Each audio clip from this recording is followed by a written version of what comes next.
Good morning, Rap Freaks. Lexi Out's here, and it's Wednesday, and we've got a double preview. Two games tonight at the same time. The Raptors are in Washington to play the Wizards, and the Raptors 905 are going to have their Asian Heritage Night at Paramount Fine Food Center tonight against the Birmingham Squadron, the G League team for the New Orleans Pelicans. So yeah, we got a double preview today, Instagram stories, and the classic card. So let's do it, Raptors Freaks. Raptors freaks. Ah! Lots of stuff to cover. Honestly, there is a lot to cover. So we'll start with the preview for the Raptors versus the Wizards right now. Injuries, latest lineup news for the Raptors. Abaji is off this list. There's only two names on the Raptors injury list, and they've been confirmed that Emmanuel Quickly will be out today for sure. He will not be playing today. It's his hip. So no Emmanuel Quickly today per Blake Murphy. And Kelly Olynyk is questionable due to his calf still. So he could play. Kelly could play, but who knows? He's questionable. So he may not. The rest of them should be there. So I'm speculating Davion, Grady, RJ, Scotty, and Jakob starting lineup. The starting lineup we've been starting lately. And a lot of people have been talking more and more about Davion Mitchell as the starting point guard and the success that we're having with him playing at that position. Of course, Matt Devlin's told us the record with Davion starting for us is actually not a bad percentage with winning, which is interesting because a lot of the winning we did at the beginning of the season, Davion was starting then, and now he's starting now during this win streak. So he has a pretty good win percentage with starting Davion Mitchell. He's having that kind of effect. There is a brand new Stunted Growth out on Stunted Growth's channel about Davion Mitchell. Just dropped yesterday. And it basically is covering how Mitchell's growth got stunted while in Sacramento and why things didn't go well with that as being as a ninth pick in the draft. And why didn't things go better for Davion Mitchell in the beginning of his career so far? Well, there's a good explanation on the great channel on YouTube, Stunted Growth, about Davion Mitchell that just came out yesterday. It's fantastic content. Y'all should watch it. If you don't know everything in the world about Davion Mitchell, this is a fantastic little clip for you to watch because it shows you stuff from his high school and his great college career, and also things about why things didn't work out in Sacramento.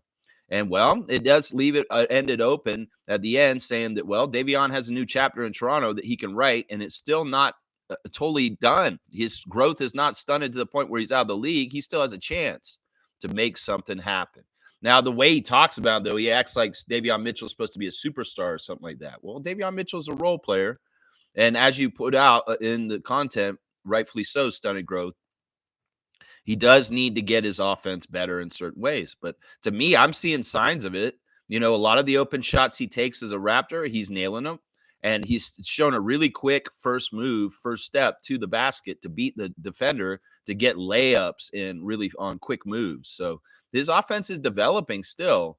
And honestly, I think the switch from going from King's coaching organization and their place with him on the roster to us with his place on our roster and with our development coaches, that Davion has a better chance of salvaging his NBA career for a long time in Toronto in this current situation. All right, let's go look across the court to the Wizards. The Wizards have injuries. Yes, they do. Saddiq Bey's been out for pretty much the whole season because of his knee. There's no timetable for Saddiq Bey returning for the team. Marvin Bagley III is out because of his knee, right knee sprain. I don't know if he'll be playing today. Alex Sarr, the rookie for the Wizards, the number 2 pick, is listed as questionable for the game today with a left ankle sprain. And then Malcolm Brogdon, who's on the Wizards, we did not see him in the preseason. He sat out both the games against us in the preseason, is also out. He will not play today due to his foot. I feel like Brogdon's been dodging us, y'all. I seriously do feel like this. Malcolm Brogdon made the choice to go to Boston, then got exiled from Boston. Then now he's just on the Wizards, and, well, he sees the Raptors on the schedule. He's like, man, I don't want to play, guys. He's like, yeah, whatever, man. I mean, I know he probably has a foot injury. So who are on the Wizards? This will be the first time we play them in the regular season, which you see what I'm talking about. It's almost the end of January, and we had not played the Wizards once this year. We're going to play them tonight, and then we're going to get to play them 3 more times before the end of the season. And that's like 4 wins added to our win total, Stank Nation. So get it together. You want us to lose so much to the end that we're going to lose to the Wizards 4 times? Hell no, we're not. We want to sweep their asses. We want to go 4-0 against them, baby, and get those 4 wins for them, because we get 4 wins against them for the rest of the season. Then all of a sudden, we're at 18 wins for the year, sitting on 14 right now. So I'm just saying, let's get our priorities straight, Raptors Nation. And Cooper Flag is not our priority. I want y'all to know that right now. The starters for the Wizards right now are Jordan Poole, Bilal Coulibaly, Kashawn George, Kyle Kuzma, and backup center Jonas Valanciunas. Yeah, who else is on the Wizards? Well, they got Bub Carrington. They got a couple of rookies going to the Rising Stars Challenge. Corey Kispert, Justin Champagny, Rashawn Holmes, Jared Butler, Tristan Vucevic, Johnny Davis, Patrick Baldwin Jr., and Anthony Gill. Johnny Davis falling further and further down the depth chart on the Wizards depth chart. Falling further and further down. Yeah. So that's who we're looking at, the Wizards. Now, the Wizards have lost 14 games in a row, guys. 14 games. They won on New Year's Day, just like when we beat Brooklyn, and they haven't won since. They have lost every single game this month since. So they're 14-game losing streak. You want to be the team that they break that losing streak against, Stank Nation? No, you don't. No, you don't, you fools. You fools. Why would you want to be the team that Washington Wizards breaks their losing streak on? You fools. I want to say that like an 80s cartoon character. You fools. Like I'm a Smurf or something. Gargamel's coming. Don't go that way. You fools. Like, seriously, maybe it's the hat making me feel Smurf-like. I'm Parappa the Rapper. Yeah, I'm just saying, y'all, we don't want to be losing the Wizards today. They've lost 14 in a row. We don't want to be that team. I'm sorry. They may be looking at us and thinking, well, the Raptors are down here in their record kind of like us. Maybe we can break this losing streak. No, they're horrible. They are horrible. And we're playing like a team. We're on an upswing. Scotty Barnes is full-powered. We don't need to be messing around and catching an L from a team from D.C. called the Wizards. Let's just put it this way. I'm going to be very, very strongly, sincerely right like this. I mean, let me go look at this real quick, real fast. Let me go look and see what they've given us as far as our percentage to win this game against Washington tonight. I'll do this sometimes. They're saying that it's a 64% chance that the Raptors will win tonight against the Washington Wizards. They're giving the Wizards 36%. So 64%, the matchup predictor for ESPN saying the Raptors going to win against the Wizards. So take note, Stank Nation. Take note and understand what the parameters are for tonight, that we do not need to be losing to the Wizards, who are on their second longest losing streak of the season. They lost 16 in a row earlier this season. They're losing 14 in a row right now. They need to lose 15 in a row tonight when the Raptors win their 5th game in a row tonight. Is what I'm saying. We want a 5-game winning streak, right? Don't we want that, Raptors fans? Where's your priorities, Stank Nation? Is what I'm trying to tell you. They've lost 14 games in a row. We've won 4 games in a row. We need to win tonight and give them 15 L's, and we get 5 W's. That's just the damn truth. And if you don't believe what I'm saying, well, if you think we need to lose on purpose to the Wizards tonight, you need to re-examine your life. You need to make a moral inventory of yourself and try and figure out what you're living your life for in the first place. This is what I'll say to Stank Nation that may be coming today saying, we need to lose, Lex. We need to lose. We're winning too much. No, Leo Routins, we're not winning too much. We need to win as naturally is happening. That's what we need to do.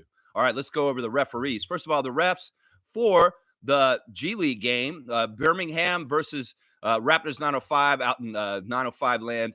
Pat O'Connell, number 73, is going to be the crew chief tonight. Ken Jones, the referee, number 40.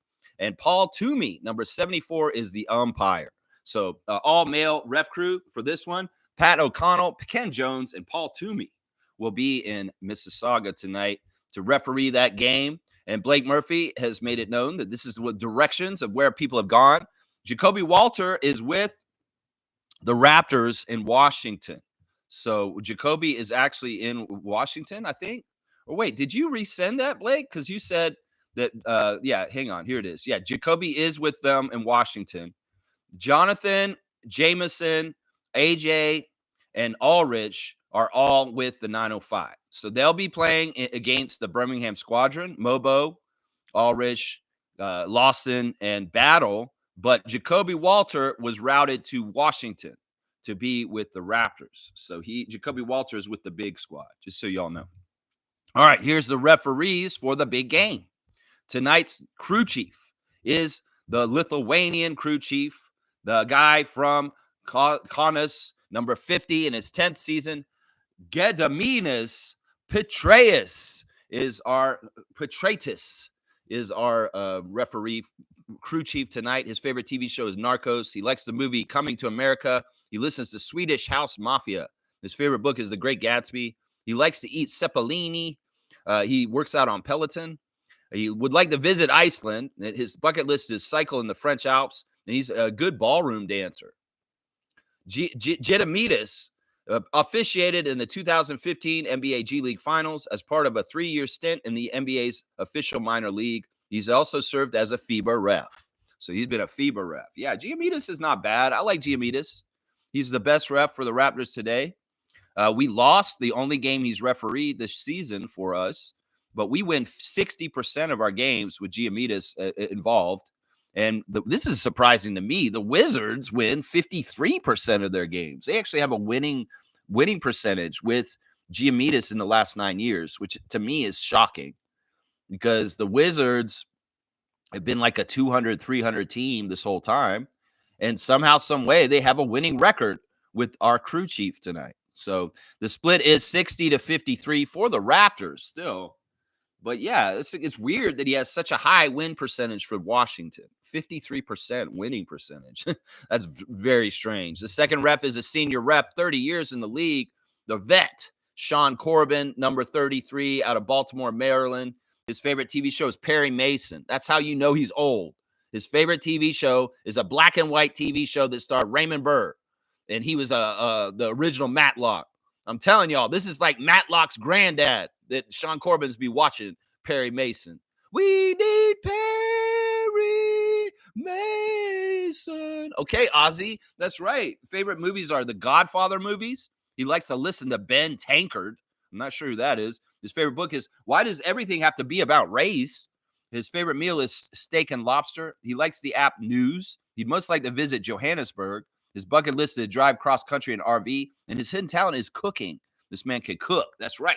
He cooks. Sean Corbin officiated 4 years in the Continental Basketball Association and 9 years in the collegiate ranks, with stints in the Big East, the Southern, the Southeastern, the Mid-Eastern Athletic, and Metro Athletic conferences. He also has 4 years of high school officiating experience. Yeah, Sean Corbin is the vet tonight. And, well, he's a little surly. He's from that school of Tony Brothers, which can be good, it can be bad. He's right in the middle of the road. We did win the only game he refereed for us this year. So he was at a game when we won. That's the only game that he's ref for us this year. We win 53% of our games with Sean Corbin. It's the same win percentage Giamidis has with the Wizards. And meanwhile, the Wizards win 45% of their games. So 53 to 45, the split with Sean Corbin for the Raptors. So the vet is statistically on our side. That's not surprising. Well, we go from one extreme to the other. A 30-year vet to a 1-year ref. One of the rookies, the rookie refs is going to be refereeing as the third ref tonight. Tyler Ricks, number 95, in his first season as a full-fledged referee. Him and J.D. Rawls were the two rookie refs this year. So, yeah, Tyler Ricks, very, very green. Very, very green. We got 30-year ref and a 1-year ref. Favorite TV show for Tyler is The Office. He likes the movie Wedding Crashers. He listens to Lily Rose. He likes to read James Patterson books. He eats seafood. His favorite app is ESPN. He most like to visit Japan. And his bucket list is to take a cooking class in Italy with his wife. Well, you should take Sean Corbin, too. He's a great cook. He could be there with you, too. Tyler Ricks has officiated 9 seasons in the NBA G League, where he refereed playoff games 6 years and finals games 2 years. So there you go. Tyler Ricks. Yeah, we've only seen him 3 times ever in a Raptors game, and all 3 of them were losses. He did referee one game for us this year already, and it was a loss. So we're 0-3 with Tyler Ricks so far in his very young referee career.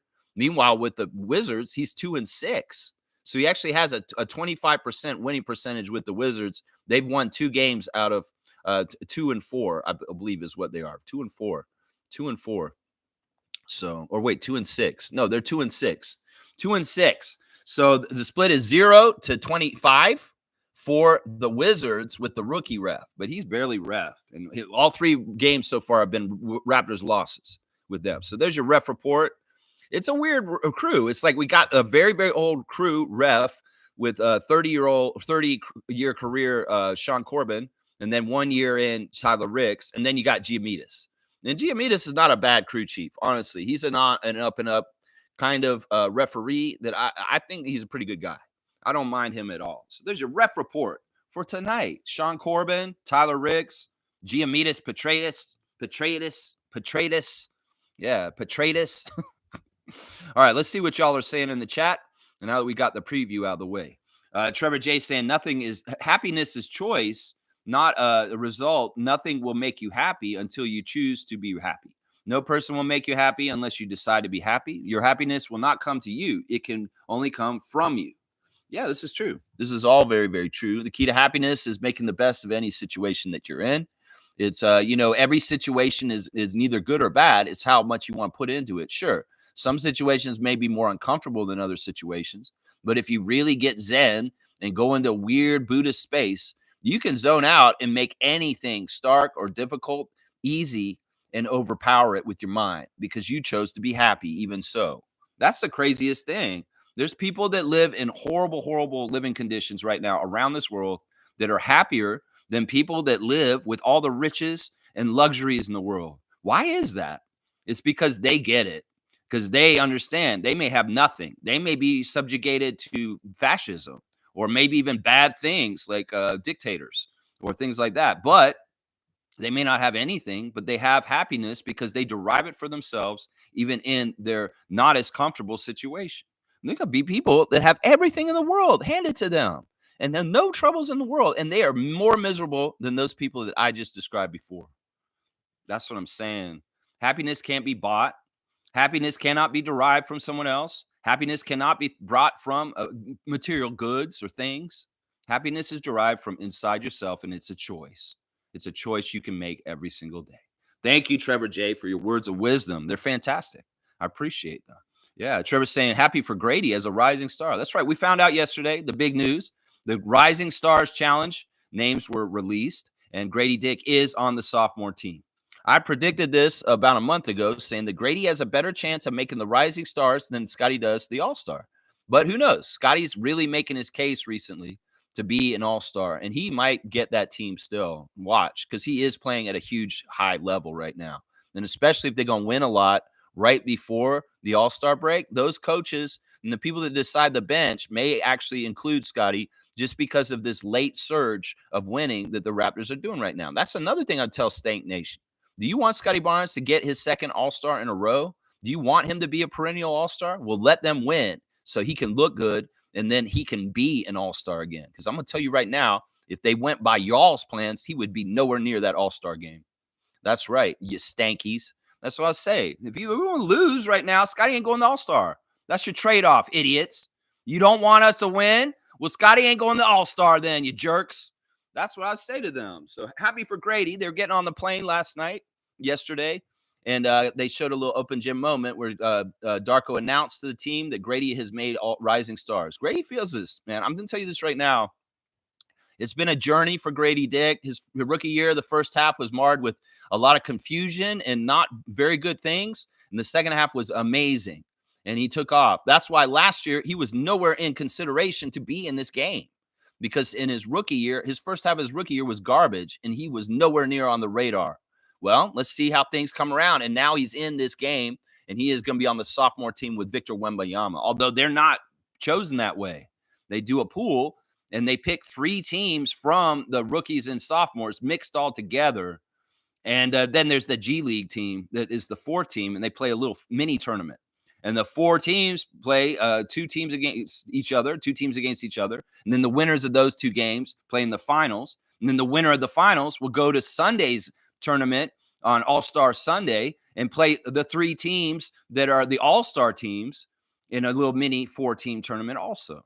So there's levels to this. Grady in theory could do so well on his team. Maybe he gets on a team with Victor, and him and Wembanyama get through the Rising Stars Challenge and get to play the All-Stars. That'll be interesting. Now, if Victor gets named to the All-Star team also, how does that work, NBA? Like, what if Victor gets a regular All-Star berth and he's on the Rising Stars too? You may need to be doing some replacements. Looking at the Rising Stars list, I don't think they have enough players on there. There's only 7 players for the G League team. I'm like, why would you only give them 7? The All-Star teams are going to get 8-man rosters because there's going to be 24 All-Stars named. There always is. There's 12 and 12. And that means you divvy them up into 3 teams of 8. So that means they're going to get 8-man teams for the All-Star games. Why are there only 7-man teams for the Rising Stars Challenge? NBA, you need to make this equal. So by my count, you need 1 more G League All-Star, and you need 2 more rookies and 1 more sophomore to be added to the list. So if you need 2 more rookies, well, come see some of our rookies up here in Toronto, because you might want to invite Jacoby Walter to come to the Rising Stars Challenge also.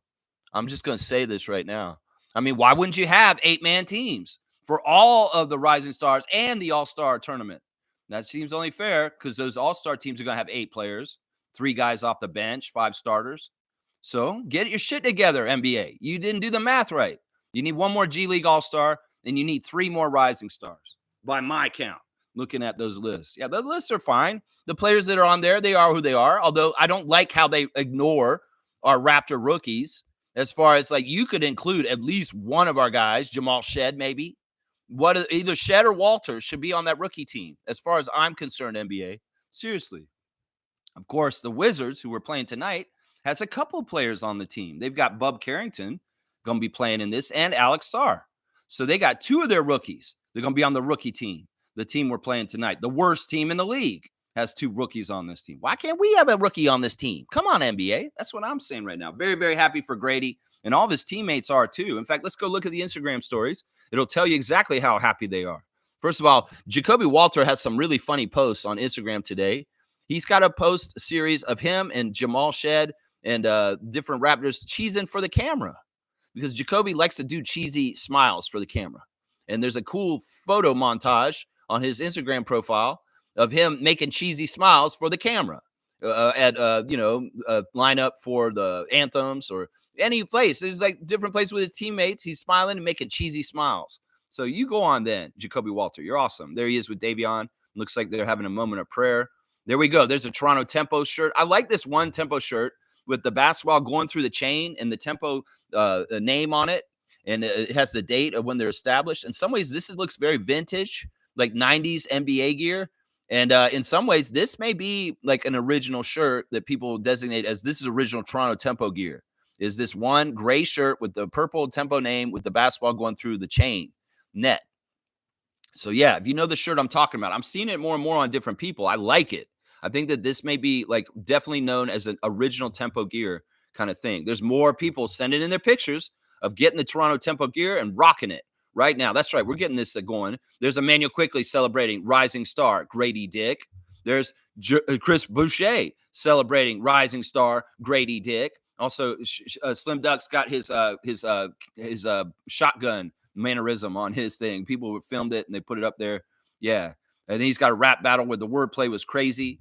Zach Edey celebrating that he's a rising star for the rookie team, him and his teammate, Jalen Wells. So the rookies got the Grizzlies got 2 rookies put on the rookie squad with Jalen Wells and Zach Edey showing up for that. RJ Barrett has got, guess who? Rising star Grady Dick on blast on his Instagram. That's right. I don't understand this. DJ Carton, in some ways, all right, we know DJ Carton got hurt and he lost his 2-way and he's not on our team anymore. But there's a magazine called Ballers, and I guess they made this magazine a couple months ago while he was still on our team.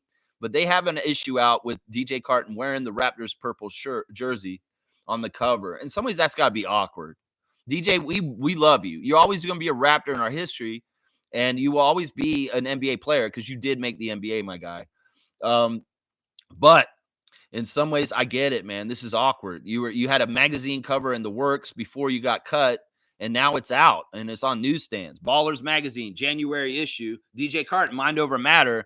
But man, it's a little bit not up on date in some ways. Ballers. Sorry, guys. Jamal Shed has got some highlights from some game. That's from the Raptors game against Orlando where he hits a corner three. I love to see that.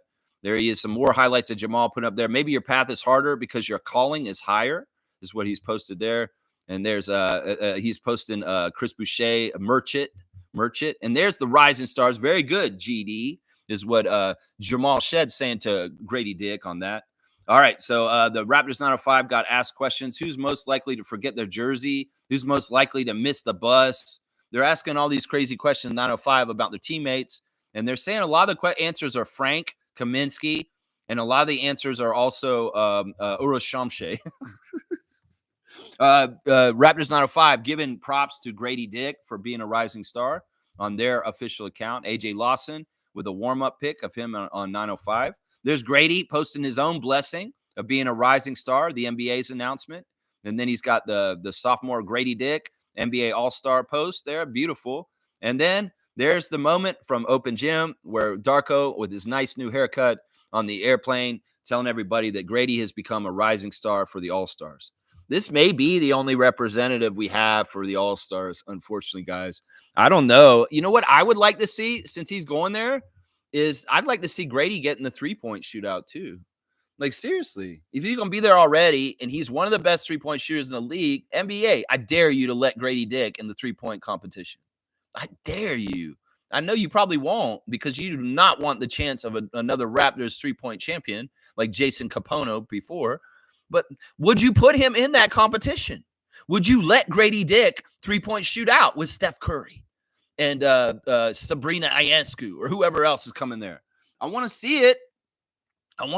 Put Grady in the three-point shootout. Why not? He's going. So go let him be in it. That's what I'm saying. Jonathan Mobo's got some art that an artist did. Big Rob 21 did a beautiful picture of Jonathan screaming and yelling. Wah! They show the process of it. It's pretty cool how this guy made that happen. And Jonathan's also putting on blast Jordan Johnson, who had a huge game in San Francisco, I believe. That's on the San Francisco team, probably. What team is that? Southern? I don't know who that is. Jordan Johnson. Siakam has got some shirt that says Rude on it. So he's got more pictures from Paris and his trip over there with the Pacers recently. There you go. Davion Mitchell with the same picture of him and Jacoby that Jacoby posted. And there he is, high-fiving Jakob. I think that him and Yak have a good bond. Seriously. Davion and Jakob Poeltl have a bond. And then let's see. There's some more highlights. There's Davion playing 2K. He also took the dog out for a walk yesterday. And he had a picture of his girlfriend up too, but I guess he took it down. Yeah, shout out to Davion Mitchell of the Raptors for coming by and eating at their food establishment, the Baltimore Sports Bar. So he went by there last night and took a picture with the staff and showed some support for local business. Matt Devlin's got an RJ Barrett dunk on blast on his Instagram stories right now. And let's see what else we got. Hang it in the Louvre. This is Jakob shooting a shot, and the Raptors official admin saying, hang that in the Louvre.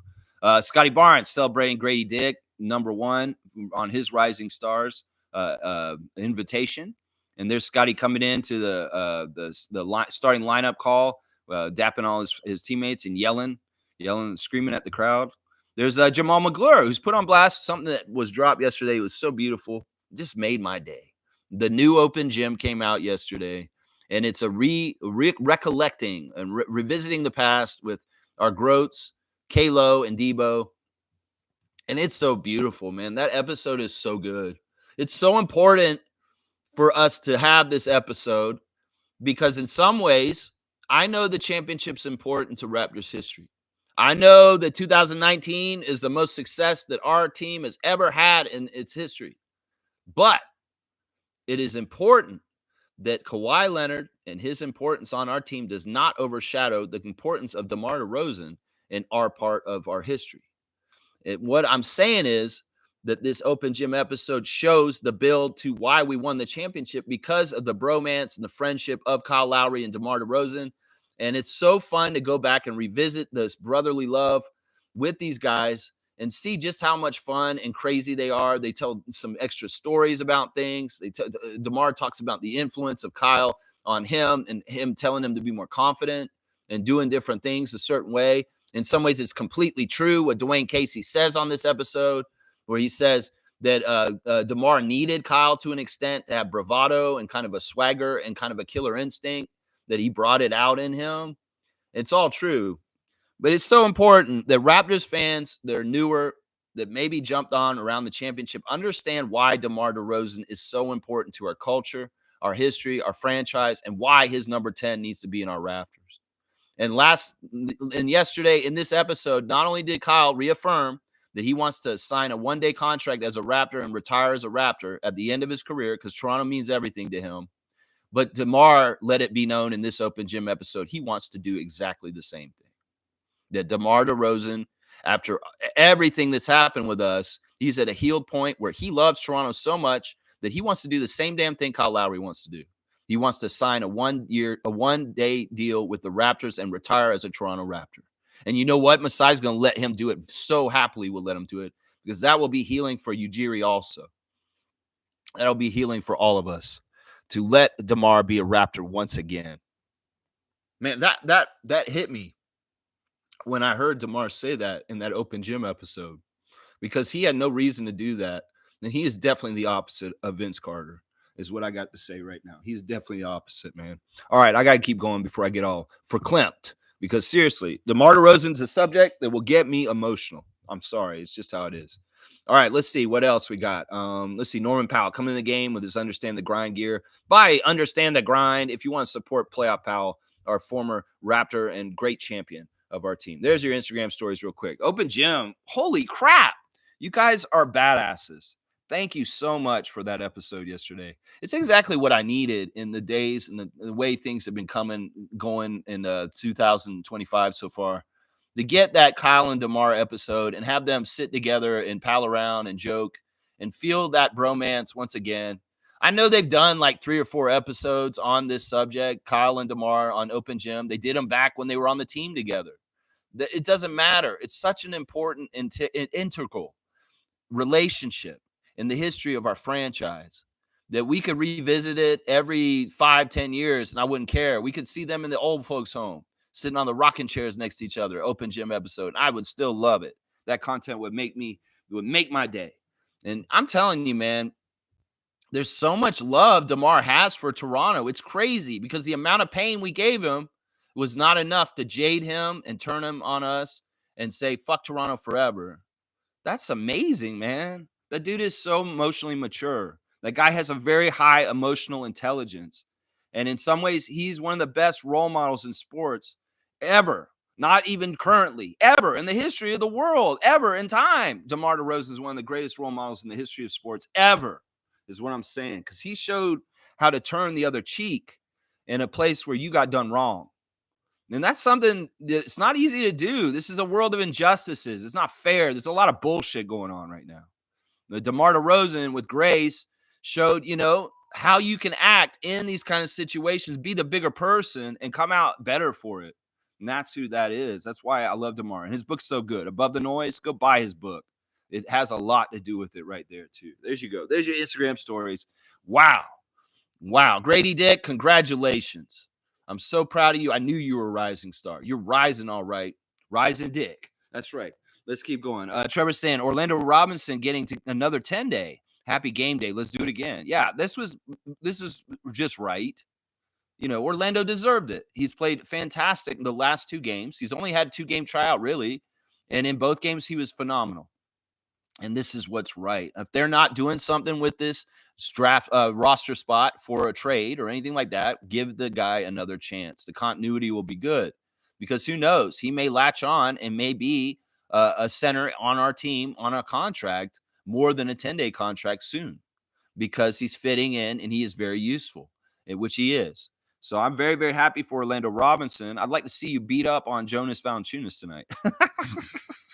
I see you come out there and see you battle with Big V and see how you do against the great Raptors legend from Lithuania. I want to see that matchup tonight. Yeah. Trevor's saying, y'all think the Raptors going after Ingram and why he does not fit Scotty timeline? Yeah. All right. This is a rumor that came out pretty strong yesterday that the Raptors are front runners for Brandon Ingram. I don't know. These rumors, all of them sound like full of shit. I don't believe any of this stuff. And in some ways, I don't get this either. I think that, all right, we're going to think about this intelligently. Trevor's exactly right. Brandon Ingram is not somebody on Scotty's timeline, right? Really. In some ways, if you brought Brandon Ingram here, I will say this. It's like the reverse of doing the Rudy Gay trade. It's like bringing in Rudy Gay now when you don't need Rudy Gay. Because what did they say in that open gym episode? That when they traded Rudy Gay, this is in the next episode, they talk about the Rudy Gay trade. And Dwayne Casey said it's one of the best trades in Raptors history.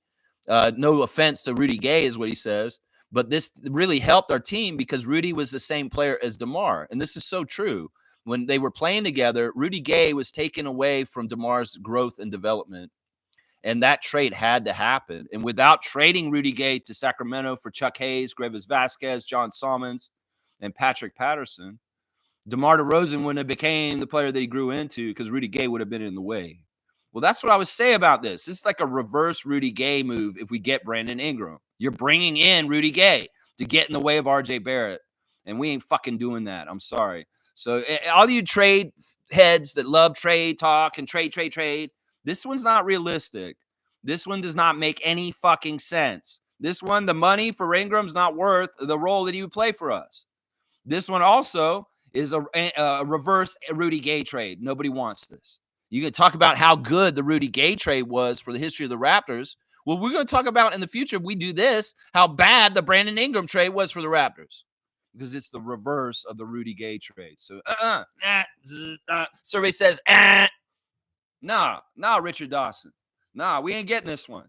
This one's a stupid trade rumor. And anybody who wants Brandon Ingram on our team right now, you're an idiot, is what I'm going to say right now. I'll put you in the category with the stankies. That's right. Yeah, I'm with you, Trevor. It's not on our timeline, and we ain't doing reverse Rudy Gay trades. I'm sorry. That's what that would be. That's what that would be. Everybody who loves a Rudy Gay trade. Oh, Rudy Gay trade. So one of the best moves Masai ever made. Well, getting Brandon Ingram would be the reverse. It would be the opposite. It would be one of the worst trades he ever made. So don't do it, Masai. Don't do it. You don't need to do it. So why would you? You don't need to do it. That's the thing. Raptors fans aren't understanding right now. The way I'm looking at our team developing and how we're doing things right now, we don't need to add anybody right now. We need to continue to discover what's going on with our team still mid-season the way it is right now. You want to do moves, we'll do them in the offseason when they're supposed to happen. Not in the middle of the season when you shake everything up and make things confusing.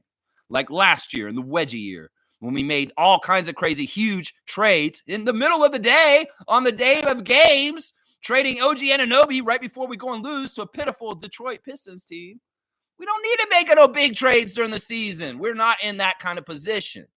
We need to trade Bruce Brown, yes, but that's not a big trade. That's just a make it happen kind of thing.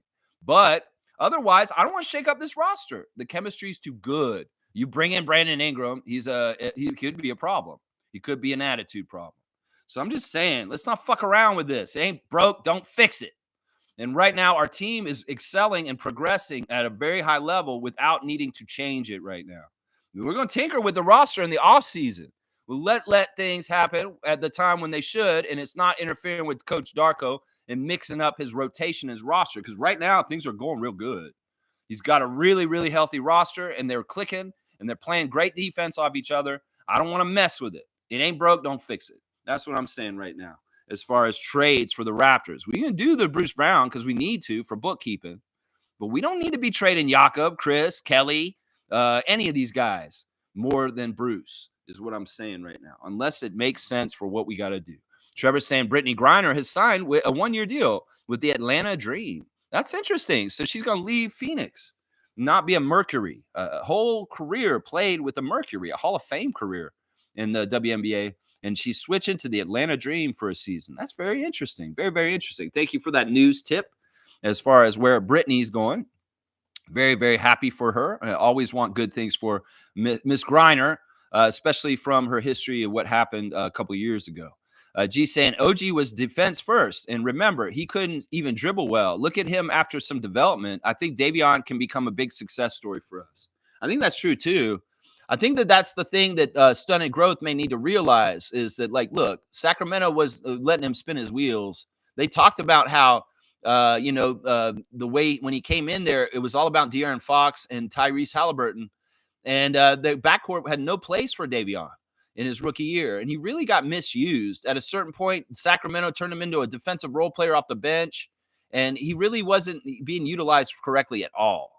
Well, the Raptors are trying to get more out of him and what he's comfortable with. And I think we've been successful so far.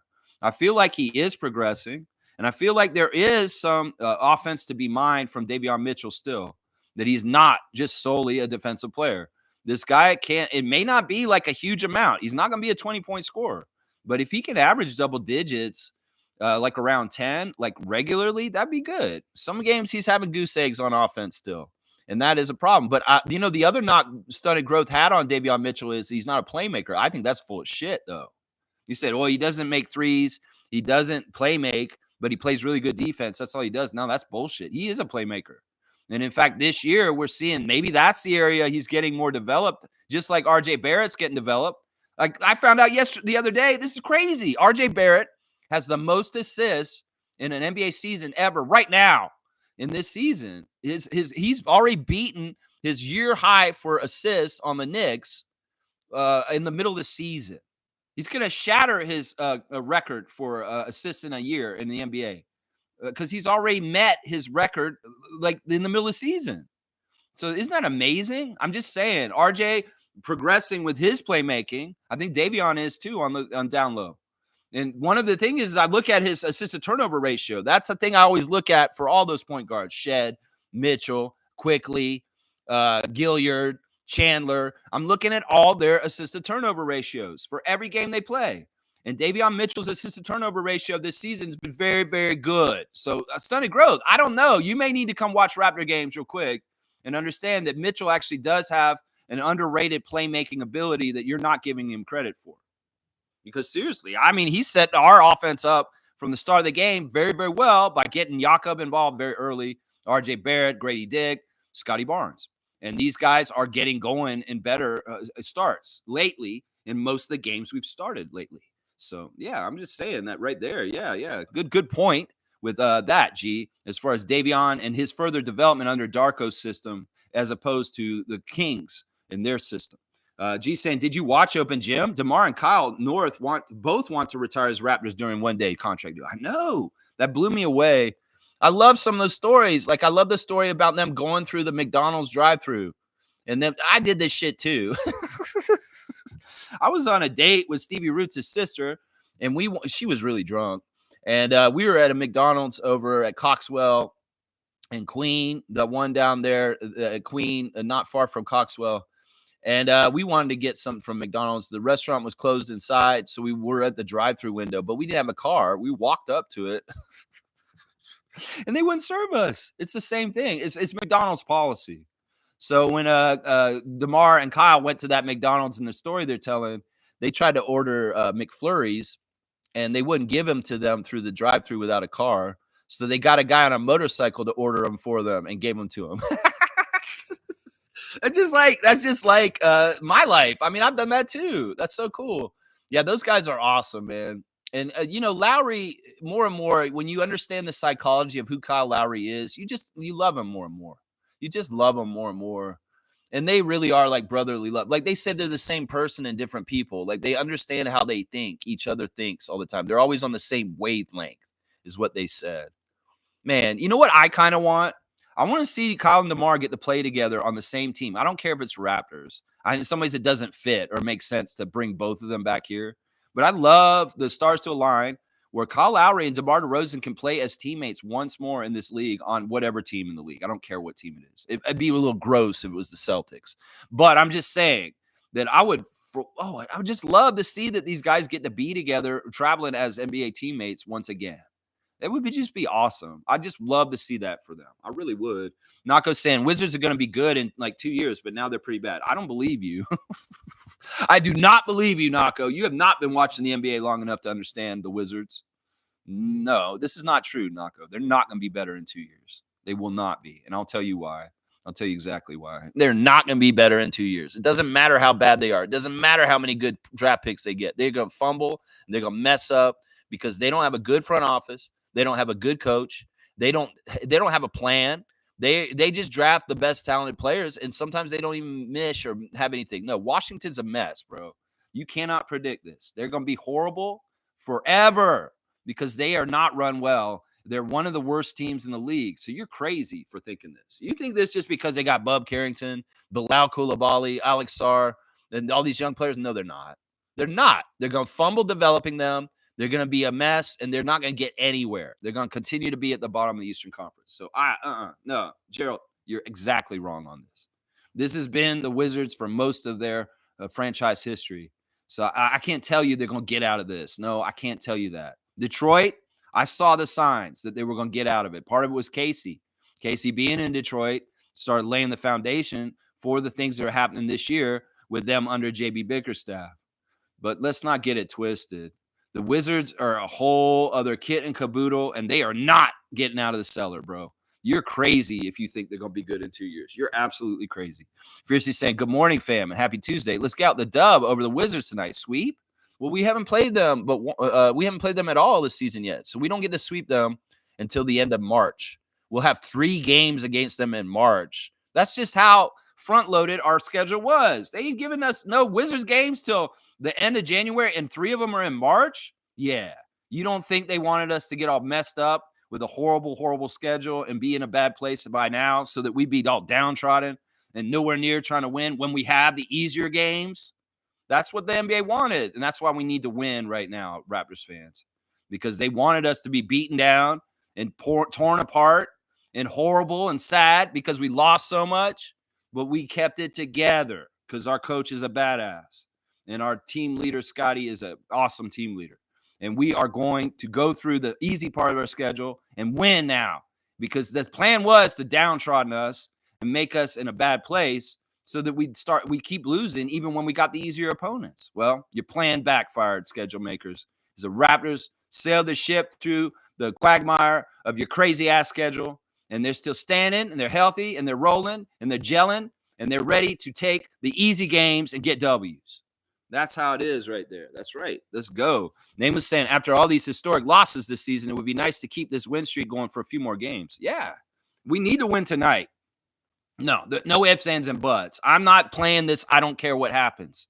We need to win tonight, Raptors. And if y'all lose tomorrow, you're going to hear it from me, is what I'm going to say right now. That team has lost 14 games in a row, and we can win 5 games in a row if we win tonight. We need to win tonight. And not only that, I want to win against Chicago on Friday too and get 6 for the 6 is what I'm saying right now. That's right. Smooth saying, Lex, according to Mark Stein, the Raptors have interest in Brandon Ingram. He's one of the most established insiders. So if he's reporting it's real, I don't care if he's saying that.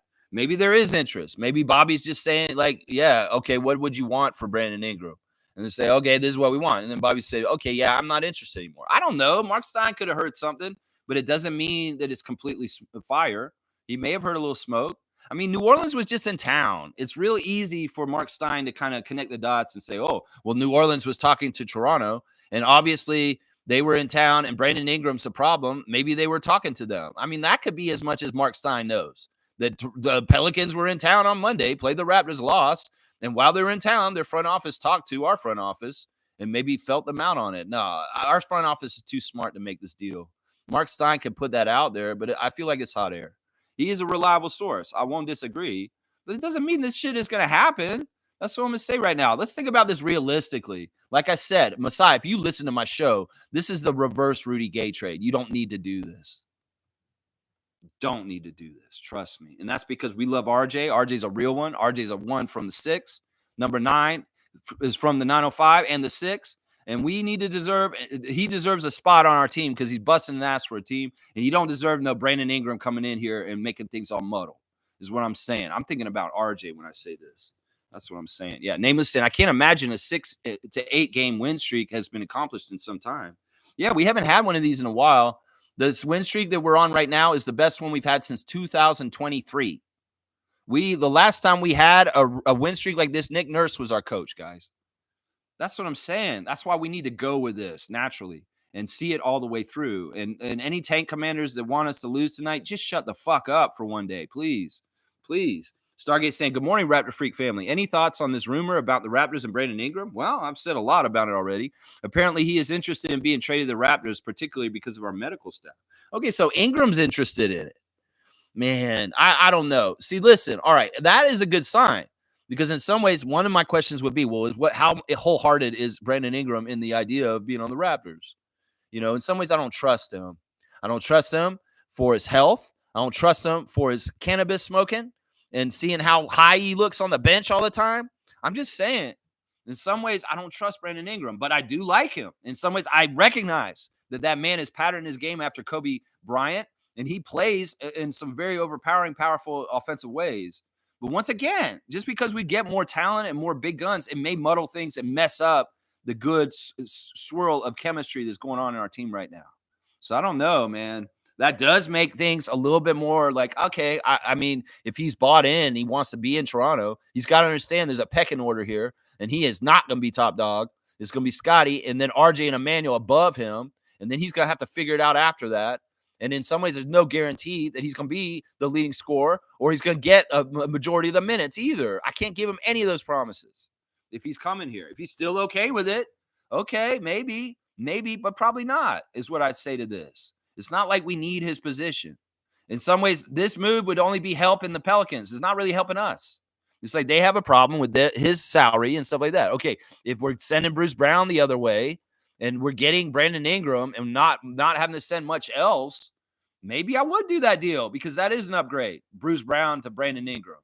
But still, there's something, it has to make sense, Bobby. It has to make sense. We have to have a reason why we're doing it. We obviously can see why they want to do it, but there has to be a good reason for why we want to do it if we're going to get involved in any kind of Brandon Ingram trade. That's what I'm saying. Yeah. Stargate saying apparently the medical staff in New Orleans are not cutting it in regards to his injury. Yeah, well, that's another thing I'll say about our team compared to other teams is we have the top-notch front office. We have the top-notch coach. We have a top-notch medical staff. And, that's another reason Washington's not going anywhere because they ain't got that either. They ain't got that either down there at Naco. So, yeah, I mean, that makes sense that, he wants to come here for the medical. But that doesn't make, in some ways I don't like that because I'm like, dude, are you planning on being on the bench and talking to McKechnie a lot? Because we don't want you to be hurt, is what I'm saying. Trevor J saying Maxey dropped 43 points with a win on LeBron with no Joel, George, or Andre Drummond. Wow. Tyrese Maxey carrying for Nick Nurse against the Lakers with a big, huge game. Yeah, I heard that Paul George has a finger injury right now. Boy, that Paul George signing last summer, it has been fantastic for Philadelphia, hasn't it? I called that shit when it happened. I was like, Paul George going to Philadelphia is going to be a mess. And it was. And it is. And everybody was so happy last summer when they got Paul George. Oh, Sixers are going to win the championship now. Oh, Sixers. Yeah, right. Paul George. Yeah, where's Waldo? Is what I'm saying. That's right. Smooth saying Michael Grange is also reporting the Raptors want to get a player to pair with Scotty Barnes. Well, Michael Grange, shut up. He has a player to pair with Scotty Barnes. His name's RJ Barrett, Rowan Barrett Jr. So it's like Michael Grange. What the fuck? Shut up, man. Michael Grange, Ed Rogers mouthpiece. Shut the fuck up. Scotty Barnes is paired with RJ Barrett. He does not need to be paired with anyone.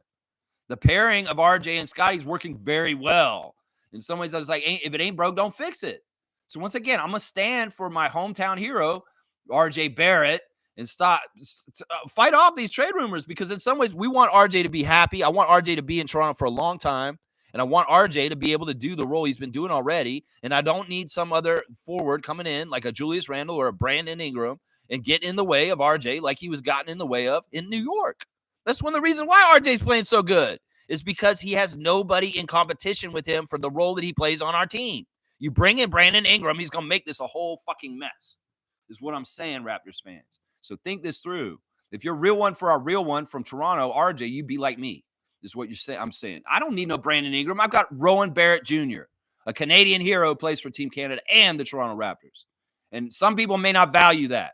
You know who doesn't value that? The United States and their media. You know who doesn't value that? Hockey Canada. You know who doesn't value that? the press in Canada either, because they don't put no shine on RJ and his connection with Toronto, because in some ways they hate this because it's symbolic of the growth of basketball in the community of the 416, that RJ Barrett is a top player like this, but they don't give him no shine. They don't give him no kudos. Why? Because in some ways, people out there hate the idea of RJ Barrett and what he is and who we've gotten to at this point with youth in Canada and how good they can be in the basketball world. So the mainstream media is going to disregard RJ Barrett, whether it's the NBA media in the US or the Canadian hockey-centric media here, because they hate what he symbolizes. So I'm going to stand for RJ and say, you know what? I love RJ. He's a real one. He's what I want to see more of down the road. And y'all can ignore him. Y'all can act like he doesn't exist, Michael Grange, but I know he exists because I see him on that court, chest bumping Scotty Barnes after a fantastic chemistry play between Barnes and Barrett. And that's what I'll say about that. You think we need to pair Scotty Barnes with someone, Michael Grange? Get your eyes checked, because he plays with a man that wears number 9 named Rowan Barrett Jr.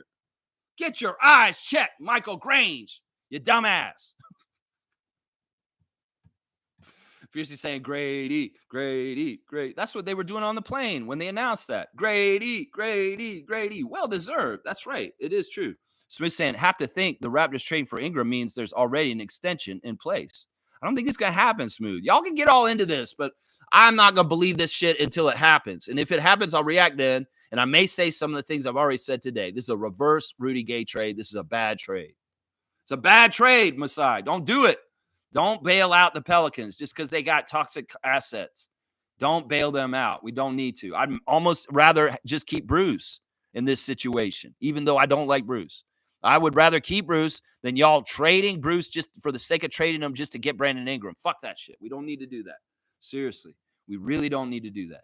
Stargate saying the only concern I would have with Ingram potentially coming here is that it may become a Rudy Gay type. See, he said this way before I started saying this. So great minds are thinking alike here. Stargate's understanding what I'm saying right here. Will he fit with this system? Will he have a place to operate and produce at the level that he would like to with what we have already? No, he won't. We've got our big 3. It's barbecue. And that's who we need to have fully healthy. And we don't need to trade to get any big names because our team is fine right now the way it is. We're going to add people this summer. That's what I'm saying. Let's not make big shakeups during the season like we did last year. That messed our team up over and over again. We're just gelling right now and getting good chemistry and connection. You add another big major player to our rotation, that's going to throw all that out the window, and I'm not about it. Now, they may do that just because tank people are like, well, we make a new trade, we'll start losing again because they won't be gelled. And that's part of their diabolical reasons for why they want a big trade right now. That they want Jimmy Butler trade somehow, some way, because they know it'll throw our winning ways maybe out of lurch and not happening anymore. So Smooth saying, I would think a deal looks like Bruce Brown, Kelly Olynyk, and the first rounder for Brandon. He's 27 or 28 going into his prime. Yeah, I don't want this. I don't want this. In some ways, Brandon Ingram may be the antithesis of Scotty as far as work. In some ways, Brandon Ingram's a good, talented offensive player, but in some ways, he is not a worker. He's not somebody who busts his ass. He's not a Pascal Siakam. And that's the thing that would bug me. Scotty Barnes has a certain standard of work and energy and putting things out there in practice and in the court that everybody is following the lead on. You bring Brandon Ingram in here. He's an older star. He may have more time. He may be able to be a little bit of a jerk in some ways about trying to siphon some of the leadership from Scott. And you don't need a guy with bad habits to be around a bunch of young rookies like Jamal Shed, Jonathan Mobo, and all them. That's what I'm saying. In some ways, Brandon Ingram has not been a successful pro. In some ways, he's a guy who's just in the NBA collecting NBA checks. And I don't trust those kind of guys. I want a DeMar DeRozan. I want a Pascal Siakam. I want a guy I know is working his ass off every single day and trying to improve all the way through his whole entire NBA career like DeMar DeRozan. And Brandon Ingram, I don't know if that's what's going on with him. If he ain't like that, then he is not a part of Scotty's tribe, is what I'm saying. Because you got to be like that to be in Scotty's tribe, is what I'm saying right there. So I am not into this Brandon Ingram trade. I may have been into it 2 years ago, but right now we're in a state where it's not flux anymore. We're not all up in the air and weird. We're together. We're intact, and you don't want to mess with that. And I'm telling you, you make a major trade like a Brandon Ingram trade, you're going to mess with that. And we don't need to do that. We don't need to do that.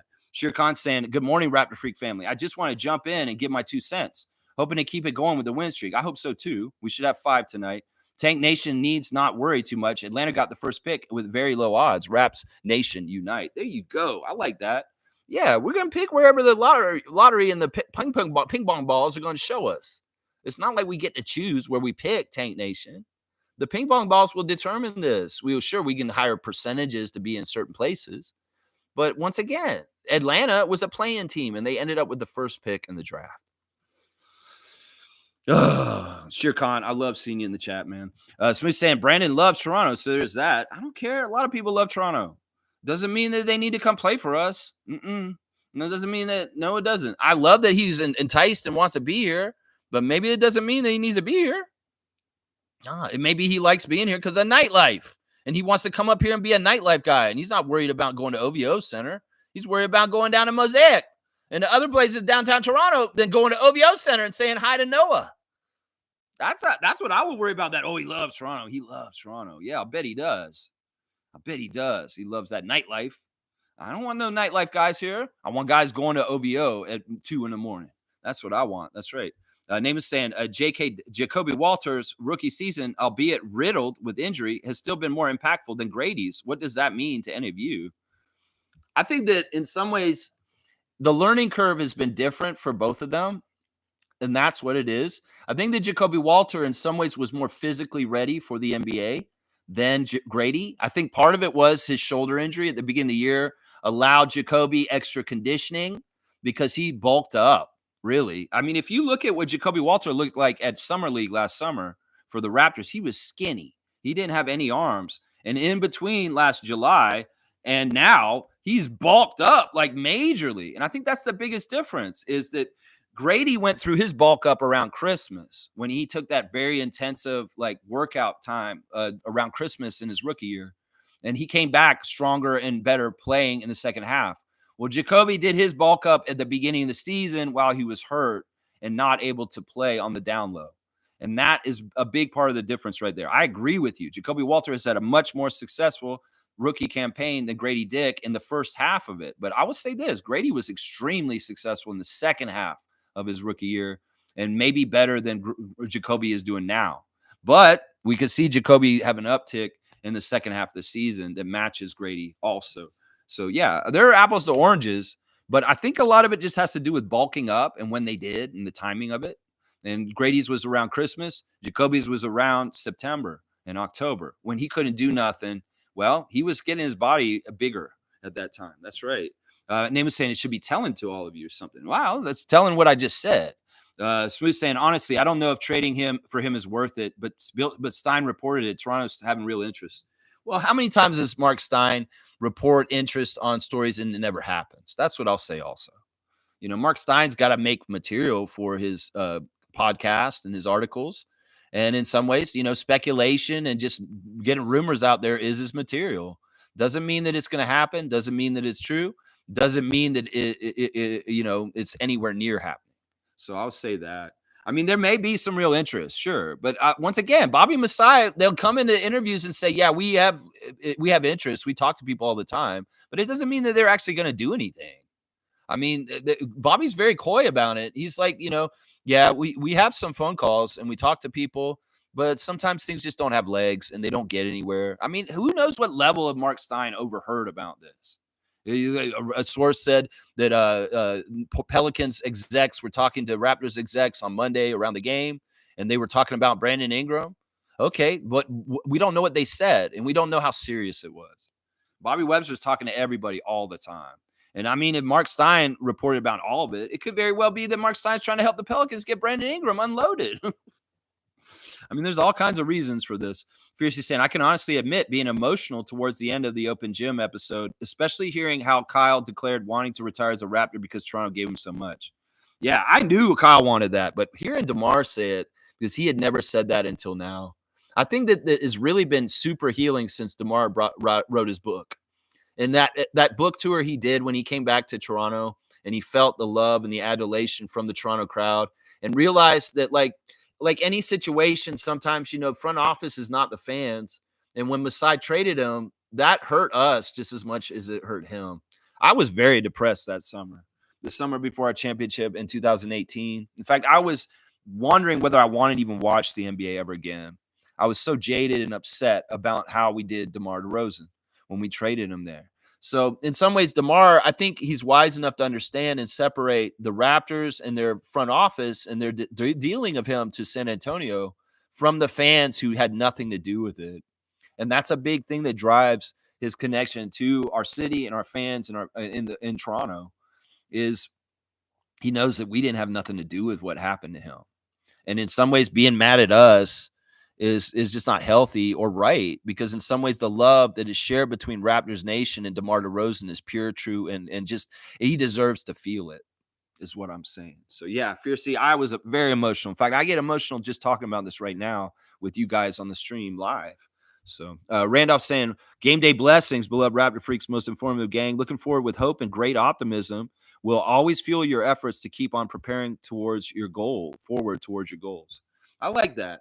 You know, it's true. You can lay the road out for your life and yourself by how you think about how it's going to go. If you can envision positivity and success, you'll get it. But if you're doom and gloom and you only see bad things happening, sadly, that may be what you get too.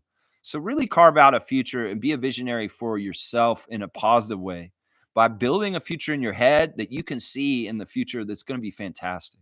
And who knows, you may live into your dreams a lot more correctly than you think. And it may be a really, really sweet, awesome thing. So this is something to keep in mind. Perception is reality. Happiness is your choice, like Trevor said earlier. And I'm just saying, if you wish and think about good things happening to yourself, if you have gratitude and you have prayer towards God for good things coming to you in your life, they will. They will. Thank you, Randolph Phillips, for your blessings and blessings of Phillips family and all the Raptor Freak families out there. That's right. Bryce is in the house. Mr. Lawson holding it down in the Bluegrass State for us. Let's see what he's saying. Good morning, Lex and Raptor Freaks. I don't know about y'all, but Brandon Ingram is definitely very interesting. I'm not sure how he's going to contribute to winning, but with Darko, I believe there could be something. He's a polished scorer. He's definitely adds firepower. He definitely adds firepower, and he's really hard to stop. I like Brandon Ingram. Don't get it twisted. He's a player that I've always liked. But once again, this is situational. The NBA is a situational place, and it's about fit. It's about chemistry. And I really don't like messing with good chemistry when you've already got it. I feel like that a lot of teams have kind of not respected this rule in recent years, like the Knicks. The Knicks had a certain chemistry at the end of last year, but they did not value Hartenstein in the way to retain him to keep that chemistry in their team. And they're a different team now this year. And in some ways, I don't think they're as good as they were last year with Isaiah Hartenstein and Julius Randle in the way they were last year. So I'm just saying, when you have a good place of chemistry, you kind of don't want to mess with it. And I don't want to mess with it right now. The signs of what we've done in the last couple weeks is too good. Winning 6 out of our last 7 games. I don't want to mess with this chemistry. That's a big part of it right now. I don't know, man. It's tempting. And that's why they're doing this shit, is because we're doing well right now. And they kind of want to fuck us up. It's kind of what they're doing. Let's see. Smooth saying, if the trade does happen, I think the Raptors will sit Brandon out most of the remaining schedule to prepare for next year, in my opinion. That'd be interesting. I mean, if he's already hurt and he just wants to come up here and hang out with Dr. Alex and get like fully healthy with our squad up here, I mean, I don't know. I'm really worried about RJ. He's the one I worry about with this. I worry about him so much with this because they're the same role. And I love RJ. I want RJ on our team. I think him being on Toronto, it just feels right. And I don't want to have any kind of weird situation where it's toxic or weird or crowded just because people were like, we need to get more talent on our team with Brandon Ingram. I think because of the age of RJ and Scotty and Emmanuel, these guys still have a huge ceiling to grow into. And I don't think we need to mess with that. And that's why I'm very much against getting Brandon Ingram right now. I really, really am. Seymour saying, tapping in from Mountain Time region. Wizards ain't the same. Ain't the name is our next victim. Keep the W's coming, Raptors. There you go. Wizards are going to be a whiz for us to beat. G Wiz is their mascot. It's a weird Muppet. G Wiz. Have you ever seen G Wiz? It's like the Fanatic or like a weird like Muppet like mascot that's kind of like Harry or something like the Meep Meeps that used to answer the phone on Sesame Street. Yeah, Gee Whiz. He's a weird mascot, man. It's a weird mascot. Yeah. The Wizards going down. Going down, Seymour. That's right. You're going down, big science. Sorry, my guy. Name is saying, wow, I'm delayed on your stream. And we were saying the same thing about Jacoby Walter. Yeah, I don't know. You got to hit that live button, y'all, so you can be right on top of what's going on, especially for the classic card. Don't get yourself on live when the classic card is on. You better have that on. Fiercely saying, isn't Brandon Ingram toxic? I heard rumblings of his tenure in Team USA, unless they were rumors. No, this is true. This is true. This happened last year. He was on Team USA. Was he on Team USA? No, he wasn't on Team USA. He was on the FIBA team. It was like for FIBA 2 years ago. And he did not get to play a certain amount, and he did get toxic on that team. That's what I'm saying. If we don't feed him the minutes and the time that he wants, and maybe even the shots, he could be toxic on our team. That's why I'm not about this. I'm not about this. And because he's older than Scott, he may not totally respect Scott's leadership as being the number one guy. That's what I'm saying. In some ways, he could rival Scott for being the number one guy on our team. And we don't want that kind of stuff. RJ gets it. RJ's in the hierarchy and understands this is Scott's team and Scott's on top. And that's working really well with this situation. But there's no guarantee Ingram will be like that. And that's why I caution Raptors fans that are into this trade rumor. Seriously. Randolph saying, Lex, he who shall not be named has received YouTube strikes and cannot do any live shows, only recording. Be careful, my friend. Oh, interesting. Yeah, I don't know why he got them. I do things totally different than him, and I'm a small potato. In some ways, I'm not really on the radar. I don't know why he got strikes. I know that he was on the live stream for the G League game on Sunday, and he said he was going to do a live show on Sunday night. So I guess maybe he got in trouble. I don't know. I'm small potatoes. I don't know why they would get mad at me. What am I doing that would be so bad? I mean, seriously, I'm just having free speech. Let me know what he got in trouble for, maybe, and then maybe I can avoid that. Some of it is like these guys are trying to do more with monetizing their channels, so they're more on the radar and watched because they're making money, whether it's Chev or Pensair. I'm not making any money, so I'm not really on the radar. And in some ways, they may not come and check me for certain things, partly because of that. I don't know. Either way, I appreciate the warning. Just so y'all know, if there is any problems with my stream and I'm not able to do my live, I will be going to Twitch and you'll be able to find me on there. And I'll let people know through the channel on the message community board on this channel if I'm not allowed to do my stream all of a sudden. So I will do backup on Twitch. It'll be weird and it'll be set up differently. And y'all need to get a Twitch account to come watch me. But yeah, that's my backup plan, just in case y'all know. Yeah, I'm not upset about this. I mean, in some ways, I like being a live stream show. And if I'm the best game in the biz like this, hey, I'm all about it. I don't even know how Robert does lives in some ways. I don't even know. Nako saying Ingram is a forward who could pass. I don't love the idea of trading a starter or this year's pick if that's what it takes. If Scotty can work with Pascal, Ingram and Scotty shouldn't be that bad. Yeah, but a lot of people don't think that Pascal and Scotty work that well. Seriously, some people don't think they actually did work well. I thought they worked fine. I think Scotty can work with anybody. It's just his mentality and the way he is. But some of them are more natural and smooth and easygoing. And the stuff I'm seeing with RJ and Scott is so smooth and easygoing and a natural chemistry. I wouldn't want to mess with that. I value Barnes and Barrett so much more than the idea of Barnes and Ingram. I really, really do. I really, really do. Yeah, let's see. Fiercey, Stargate saying Fiercey, it was a very nostalgic episode, not just with Kyle and DeMar, but we also seen guys like Amir, Patrick Patterson, Sweet Lou, JV, Chuck Hayes, Bebe, and others. No, it was awesome. And I loved hearing all the different voices chiming in. Brittany Donaldson, Kate Burness, Dwayne Casey, Scotty Barnes talking about Kyle Lowry is awesome to me. I mean, Scotty never played with Kyle, but he understands Kyle's importance to our franchise and what he did. And even at the end of the episode, when they have Jonathan chime in, it's kind of like they're giving a nod to the current roster and the friendship of Jonathan and Scotty as DeMar and Kyle, because it's a similar kind of thing. They're brothers, and they very much have a lot of time together and know each other very intimately. So that it's a very, very special episode that kind of highlights what is important about sports. How about that? How about that? Yeah, I love seeing all those old people, like learning about Patrick Patterson doing the movie nights and, just seeing Amir and Terrence Ross. I love that one part where they're coming in the locker room after DeMar dropped 52, and Kyle is making fun of Terrence Ross. He's saying, 51, no more, Ross. 51 ain't more, no more. 52 now. And they show Jonas holding the 52 up behind DeMar in the interview in the locker room. Yeah, that's funny. Terrence Ross, I love you, man. I know that sometimes you have a love-hate relationship with Kyle and DeMar because in some ways you're the third guy in that little group from that time period, but it really is the bromance between DeMar and Kyle that is more focused on. But I know Terrence, you are part of all that too. You're a friend in that friend group too, and you may get overshadowed by this, but I want to give you love too, Terrence Ross. But that was funny, Kyle ragging on Terrence after DeMar broke his record of getting 52. That part was funny. Seriously, that was a funny part. Seymour saying, Fox wants Spurs. He wants to play with the cheat code, Wembanyama. See, this is the thing. All these guys are telling everybody who they want to go and play for. It's like what Masai said on the Steam Room. It's like it's not free agency anymore. It's the players are just declaring where they want to go at this point. Jimmy Butler's like, I want to go to this place. And De'Aaron Fox said, I want to go to the Spurs. Spurs fans want De'Aaron Fox apparently too, because they're going crazy on their fan groups saying, yeah, let's get De'Aaron Fox.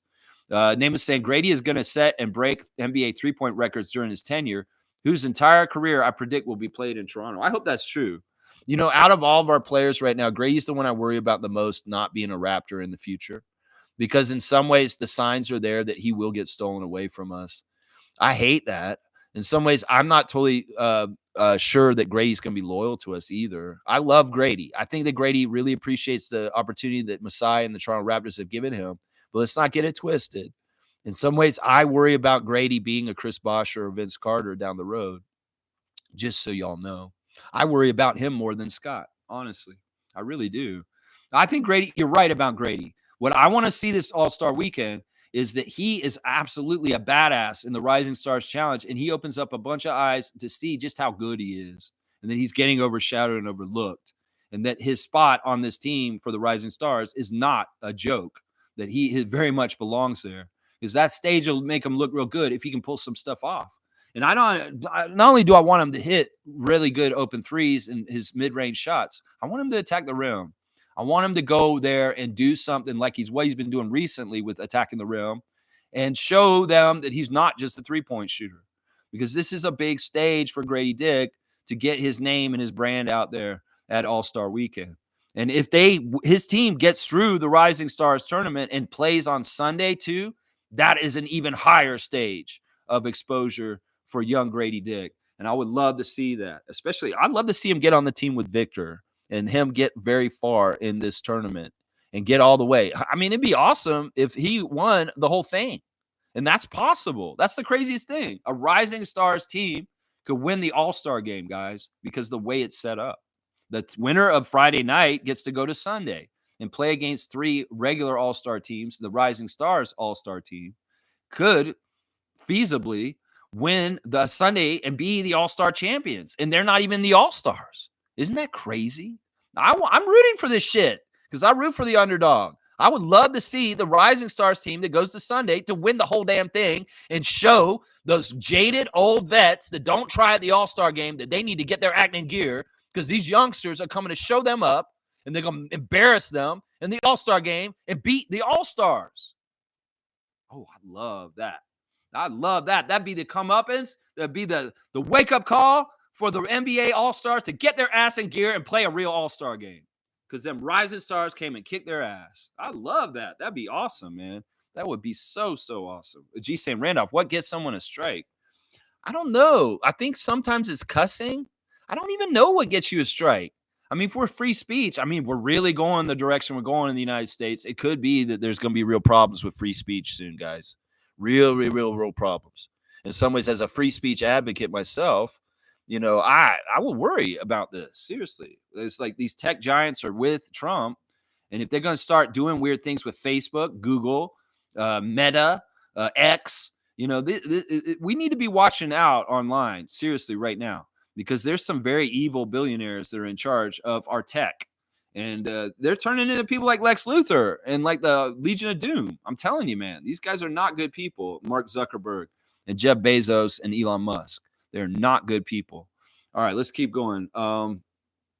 Nameless is saying people may have their opinions about playing in Toronto, but once they get here, chances are they won't want to leave. Yeah, I mean, it's a great city to play in. I mean, you got to think about all 30 teams. You know, they're all going to have their different pluses and minuses. You know, LA has very good pluses, but also some minuses. I mean, they are on fire. and they do have crazy ass traffic there. Every team's going to have different pluses and minuses, and the Raptors have their minuses, but they do have some major pluses too. They really, really do have some major pluses. Yeah. Yeah. Let's see. Cool Cat's here. Good morning, Raptor Freak crew. It appears once again, everyone wants Raptors players. Leave our players alone. No fleecing allowed. Kyle and DeMar are a Raptors successful era. It leads to chip and players paid. That's right. That's right. Yeah. I mean, that's why the Open Gym episode is so important to tell, is because you need to tell that part of our story that led to the championship year. And DeMar is so central and important to that. And we cannot let history and time pass over where we do not remember why we won a championship and how DeMar contributed to it before he got traded. And that's why that stuff is important. The next episode apparently has to do with trades. They're going to go over when Jonas got traded from Marc Gasol, who happy 40th birthday, Marc Gasol, today. It is Marc Gasol, Raptors champion 2019's birthday today. And on the Kensington Variety VIP Club episode that come out today, I said happy 35th birthday to him 5 years ago. So happy 40th birthday to the Spanish basketball legend, Marc Gasol, Raptors champion. That's right. It is his birthday today, guys. Let's see. Yeah, I don't know. They want our players. I don't even know if they want our players right now. They want to get rid of their players is what a lot of the trade talk is right now. When Jimmy Butler, whether it's Brandon Ingram, whether it's De'Aaron Fox, people want to get rid of players. It's not really like they're lusting for our players. And they know Scotty's untouchable. Grady is too, as declared by Masai. But everybody's saying that anybody on the Raptors is tradable other than Grady and Scotty. I think you're crazy. I don't think Emmanuel is. I don't think RJ is. I think you're crazy. I think that we got the nucleus and we well crafted this team with the certain positions and players with their skills that why would we like screw it up like by bringing in other people that don't necessarily fit like Brandon Ingram? That's what I say. This does not logically make sense. And in some ways it has to make logical sense for Masai and Bobby to do it. That's what I would say. Name is saying when Jacoby got drafted and put his head down, take it how you want, but I believe he would not want to be anywhere else at this moment. Well, from watching Jacoby more in the last year, that kind of body language for him, because I am a body language expert. This is one of the reasons why I'm good at what I do on this channel, is I reads from facial expressions and body language. That's a normal move for him, and that's not a move of being down or upset. Often he bows his head in prayer a lot, Jacoby Walter, because he's a man of God. And that was what he did in that moment. That wasn't him being upset. That was him praying to God that he got drafted in the NBA finally. And there was no negative connotation by that body movement. That was literally him giving his praise and thanks to God for that moment to be drafted in the NBA. So yeah, he clarified that also in the days after when some people came at him saying it seemed like you weren't too happy to get drafted by the Raptors. He said, no, that's not what it was at all. So he came clean about that even when some people came at him afterwards. I've watched him closely, and that's a natural body language thing that he does is he bows his head all the time, sometimes like this, looking down, stuff like that. And that's all it was. I really do think it was him acknowledging the Lord above and the blessings that he just bestowed on him. So let's see. Bryce is saying, I understand, but Brandon Ingram instantly becomes the best scorer on the team. It's not that bad of a move, Lex. It is a bad move, Bryce. I'm sorry. I'm not going for stacking our team as a super team. That era is over and done with. It could cause way more problems for what we're doing than helping us. Seriously. We can't speed up this rebuild by bringing in Brandon Ingram, guys. It's not going to work that way correctly. It's going to screw things up. Just trust me on this. Yeah, I don't want him to be on our team and be our best scorer. I don't want him to be the figurehead or the lead scorer for us. I do not want that. I'd much rather RJ or Emmanuel or Scotty do it than Brandon Ingram. So yeah, I don't think it's a good move like you do. I think it's a bad move. I think it's the reverse Rudy Gay. And if Bobby and Masai are listening to me this morning, listen to me clearly. You're going to be doing the reverse of a Rudy Gay trade if you go get Brandon Ingram right now. I'm telling you, this is how I see it, man. Stargate saying, laugh out loud at Lex. I mentioned Rudy Gay above as well. We think alike. Exactly. Because in some ways they're similar player. Rudy Gay and Brandon Ingram are very similar. They're high usage. They're high volume. And they can be a certain amount of playmaking, but everything has to go through them for them to be happy or for them to be effective on the team. If they don't go through them, then they're just wasting their time on our team. And that's the problem. That's been part of the problem with him in New Orleans is because they've got a lot of different weapons down there, and it's muddled with Zion and CJ McCollum and Murphy and all those guys. In some ways, Brandon Ingram is not a clear number one in New Orleans, and that's why that hasn't worked. So if he came here, it'd be the same damn thing. And in some ways, it wouldn't work here either. He needs a team like Charlotte, honestly. If he went to Charlotte, he could be the number one guy and killing it there, but he will mess up Brandon Miller, is what will happen to go there. So I'm just saying, in some ways, Brandon Ingram is a certain level of scorer and player in this league that needs to be a number one, and we cannot afford to make him our number one, is what I'll say right there. Yeah, we can't afford to do that. Yeah, Bryce is saying, yeah, I definitely believe things should happen in the offseason. That's true. Let's not shake things up, but Brandon Ingram isn't a bad player to have, in my opinion. He's a great player. He's just stuck with the poverty Pelicans. I agree with you. I think he's a good player, but I just don't like the fit. In some ways, you're going to go buy an expensive piece of clothing if it doesn't fit you. No, you're not. So I wouldn't pay the money and put him on the books because he doesn't fit our body. Like the arms are not long enough for my long wingspan. I'm sorry. This suit is amazing. It's Versace. It's so beautiful. It's so well crafted, but it doesn't fit my body. So why would I buy it? That's what I'm saying here, Bryce. I don't disagree with you. I think that he's a phenomenal player. And there's been times in the last 10 years that I've wanted Brandon Ingram to be on our team, but now is not the time. This can be like a red light, green light game on a lawn with kids. And then right now the light is red on Brandon Ingram coming to Toronto Raptors because it don't make no sense. The fit does not make sense. Name is saying Davion is obviously a reclamation project for Toronto, but I'm confident they will reset his trajectory course. I am too. And I think he's already feeling it. I think that we are getting somewhere with his development. And we'll just have to see that the real canary in the coal mine for showing us this significance of what he's doing and getting better is going to be his offense, is going to be how much he's averaging scoring. And can he get his average up? Can he contribute more to scoring? And he has been. He's been climbing up more and more attacks to the rim and taking non-hesitating on open threes that he's given. So we'll have to see if he converts more and more, makes free throws, and he has a really good assist to turnover ratio, then he's developing beyond where he was in Sacramento.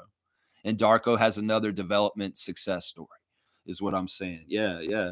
Let's keep going. Smooth saying, I'd take the Brandon Ingram stuff seriously because it's come from Mark Stein. Maybe the front office doesn't want to get to the pains of a rebuild. I think that we're already done the pains of the rebuild. I think that the worst part of our rebuild's already past us. And that's the interesting, amazing thing. And that's why I don't want to go back. In some ways, I don't want to do this. I really, really don't want to do this. I feel like we're playing so well right now that I just don't want to add somebody into the mix that could screw that up. That's really the number one reason why I don't want him. I'm not going to say he's not going to be helpful in some ways as a scorer, but in some ways, do we really need him is what I'm trying to say to you guys. Do we really need him? We'll have to see. I'm not saying that Mark Stein's not a reliable source. You're exactly right, Reggie. It's just that, once again, he has a lot of things he says, and a lot of them don't happen. Nameless is saying, maybe they have plans to flip Ingram again, another Bruce Brown situation. See, I don't want to wait around on that because in some ways what's happening is we're taking on these big, huge contracts like Brown, and if we did this with Ingram, he's an albatross, not a pelican, as far as his contract hanging on your salary cap. And if he's unhealthy and he's sitting on the bench most of the time, that's a part of your salary cap that's not getting any use. We already got that with Quickly right now. So I'm just not into this. I'm not anti-Brandon Ingram. I think he's a fantastic player. I just don't think the timing and the fit is right now, is what I'm saying. And if we flip and we get Ingram, well, we're just sitting on another contract that's weird. Then we're trying to flip at some point, and it's all kind of weird like Bruce Brown, except maybe in a more talented player that's more questioned, more scrutinized than Bruce Brown as far as things, and maybe a little bit more pressure to get things done than Bruce Brown also. So racks on racks on racks. Trevor's saying Vince Carter believes that Shaden Sharp will win the dunk contest. Okay. All right. Canadians going to win the dunk contest. I'm all about that. Evelyn's here. Good morning, Raptor Freak family. Happy Lunar New Year. Gong Shi Fa Chao. Yes. I think I said that right. I know I probably didn't. But happy Lunar New Year, Evelyn and everybody else. Yeah. What is it? It's the year of, I forget what year it is. I think it's like the year of the rat or something like that. I'm not totally sure. The year of the snake. There's a snake there. So it must be the year of the snake. Okay. That's right. It's Year of the Snake because Jake the Snake was talking about that. It's my year. Jake the Snake Roberts. On his podcast, he's like, it's the year of the snake. It's his year. Name is saying there's always a market for talent. That much is true. There's no denying Ingram is a talented player. You know what? There may not be a market for talent at some point, though, guys. I'm going to say this right now. The NBA, the way it's evolving with the salary cap and the aprons, it may be that character and fit and the way you work with the team is more and more important. And a lot of these prima donnas that are absolutely talented, but they are not good team players, are going to fucking find the door. I'm serious. How many teams are going to keep making mistakes on people like Ben Simmons, Zion Williamson, and stuff like this soon? Yeah, they're not going to be able to do it because of the constraints of the new salary cap system. And in some ways, players that are not working, even if they're absolutely talented, will get snipped out of this league more and more than you may imagine. I'm serious. You can say there's always a market for talent, but there may not be in the near future because you have to have such concise puzzle pieces in your puzzle of what you're allowed to do with your roster build and your salary cap that you cannot afford to have a very highly talented, highly paid player that doesn't do jack shit for your team around anymore. They're just going to say, oh, I'm sorry, Zion, but you've been here for how long? And this is what we got for the money that we paid you? Nah, bro, I'm sorry. And the rest of the league's like, I don't know. Will we get him? He's very talented. There's a place for him in the league. I don't know, though. Like, what if we pay him and he sucks and he never plays or anything? I'm just saying some of the players, the way they've treated the league and being out and getting money is going to ruin this for everybody. And there may be a place there isn't for a place for all talent in this league at a certain point. And what I'm saying right here, Seymour's saying we don't need Ingram, in my opinion. I think we're very talented already. We need durable players. Boom goes a dynamite. I'm seconding what Seymour Pape is saying, and I'm giving him a dunk to boot because I'm exactly with him on this. We don't need him. We got enough talent, and we don't need anybody who's been on the injury list a lot in the last year or so. We don't need that. Yeah, Seymour's saying when we are all healthy, we will win. We're winning already. And I believe we're going to get better as the team we are because we're young and we're growing together. And that's part of the reason why the original statement was by Trevor that he doesn't fit our timeline. Because in some ways, that's true. Because in some ways, Brandon Ingram's in the prime of his career right now. He wants to go win on a big team. And we may not be ready to do this for a couple years. He may fit in our timeline, kind of. But in some ways, this is a thing, Brandon. You got to swallow your ego. If you're coming to Toronto, you can't be that guy like you've been on other teams. You're going to have to swallow your ego and understand this is Scott's team. And you better fall in line and go along with what Darko's saying and how he wants to use you. And you may not be used exactly how you were used prior in your career. And that's just how it's going to be if you're up here. Because we ain't going to have any kind of bullshit like that. We run things a certain way up here. And the players up here are bought into the coaches. And there's no prima donna bullshit. That would be part of it right there, what I just said. As far as what we would say to him, as far as that he's high injury prone. That's what Seymour's saying. I ain't about that. Name was saying if we acquire Ingram, I doubt he even plays a single game for the Raptors. I don't think that's true either. I don't think that's true. If we did acquire him, he would play for us. It's not that he wouldn't play for us. It's just whether he's healthy is right. What it is right there. Seymour's saying 100%. It's like bringing in Otto Porter all over again. Yeah, it'd be worse because it's a much higher salary. And we can't afford to have a dead note on our thing. That's the thing. We can't trust him.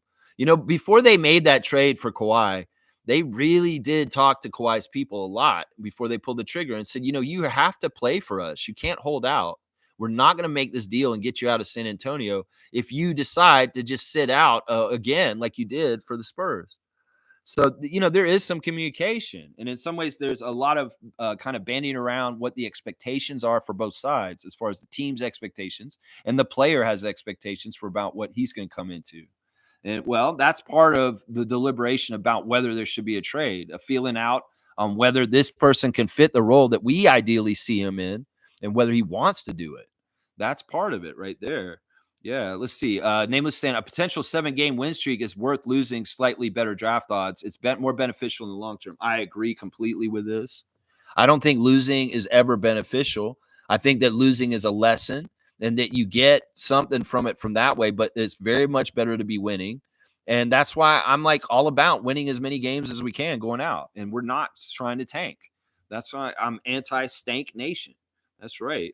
Let's see. Trevor's saying they're saying Ingram asked to come to Toronto to get treated by our doctor on the Raptors.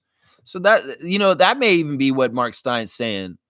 is like he heard that Brandon Ingram's publicly saying, I want to go to Toronto. And he's reporting on that. I don't know. I don't know how much truth there is to actually us asking them about it. It could be that Brandon Ingram's just trying to make something happen through his agent and talking about it publicly. You know, I don't know. I'm not going to say I'm high on Bilal. I don't have a perfect track record when it comes to predictions. That's for sure. Yeah, Bilal's a good player. I have no problem with Bilal Coulibaly. I think he's like a young OG. I think that there's some stuff that he's going to do in his career is going to be fantastic, but I don't think he's going to be in Washington when he does them. That's what I'll say, Nako. I think that some of those players that are on Washington will be good NBA players, but they have a knack for losing them and them going off to other places when they blow up. Let's just put it that way. Seymour saying, Nako, don't worry. None of us do. Laugh out loud. It's not even about that. It's just, listen, I really am just going off the stream of consciousness off the top of my head. I don't have cue cards. I have some preparation I do for this channel, but you guys are getting the raw reaction from me without really any like thought or filter. And sometimes I know I can be a jerk and kind of like be very negative and asshole. Honestly, I'm trying to work on that, but I mean also unfiltered. And I'm going to give you my response from what I read from you guys. And I make a lot of predictions on this channel, and a lot of them do come true, but a lot of them don't also. So none of us are perfect on this. That's for sure. Yeah. Cool Cat saying, I support RJ Barrett, my fellow Canadian. That's what I'm saying.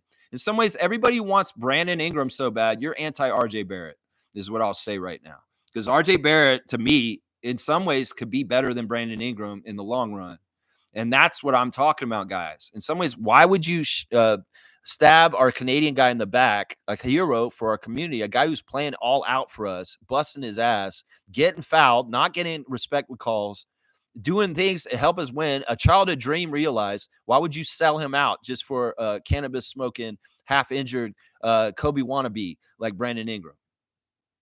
That's what I say to Raptors fans that are so about getting Brandon Ingram. You selling out RJ by being so pro Ingram is what I'm saying. Yeah, Nako saying he appreciates Seymour. I like that. I'm going to give Nako a dunk just for being a good sport and showing up all the time and giving me good scouts. So, yeah, Nako the Nacho, you're going to 9 on the dunk charts. You got your 3rd dunk of the year just for that. Cool Cat saying, yay, congrats to Grady on Rising Stars. That's awesome. Nameless saying, let's not kid ourselves. Ingram would stick out on the roster like a green hat and an orange belt. That's making me think of Rattlers. FAMU, those are the colors of the Florida A&M Rattlers. My dad's alma mater used to teach at that school. Yeah, the Rattlers strike, Rattlers strike. We love that Rattler Nation. Tallahassee and the MEAC. That's right. Yeah. Rattlers colors, orange and green. That's right. I think he'd stand out, and he wouldn't fit with our chemistry either. In some ways, that's part of the thing that we built here is a unit that really is all for one for all, and they have a certain kind of feel to them. And I think that trade machine people too often forget this, that teams need vibes and they need chemistry. And when you have good chemistry and vibes, sometimes you want to just lock it in and you don't want to go moving around everything, especially when your team's winning and they have potential to grow as young players to get even better. That's what I'm saying. There's no reason to do this deal. No reason. Nako's saying most trades that Masai and Bobby makes, in my opinion, are at least fine. If Masai pulls the trigger on Ingram, I suppose it was worth it. I probably wouldn't trade for him. Well, on my educated opinion, and if they do value us as a think tank, the Raptor Freaks, I'm saying no, Masai and Bobby. I'm saying no. Stay away from this. I've been very clear about my reasons why. But once again, I'm not on the moon with Masai and Bobby. I don't know what the whole thing is behind the scenes. I don't know every little thing they're thinking about with this and why they might do what they might do. So I'll trust them that if they do make the deal, they have a good reason for it. And then I'll investigate and I'll try and figure out why, and we'll talk about it. But for right now, Masai and Bobby, if you want a litmus test from the fans, some of them may be out there and they're tank machine people. They're idiots. I mean, they're trade machine people, idiots. They may be very for it, but they just love trades and they just love changes and players moving all around and it's chaos. They don't necessarily like winning. They just like trades. They'll be for it, but people like us, you listen to me, listen to Seymour, listen to Trevor. We're not for this trade. And hopefully our voices matter to a degree. Hopefully our voices matter. So let's see. Stargate saying, to be honest, Brandon Ingram doesn't seem like a Bobby Webster type move, much less Masai. I personally think it's all hot air, but we'll see. See, I'm totally with Stargate on this. I think it's hot air also.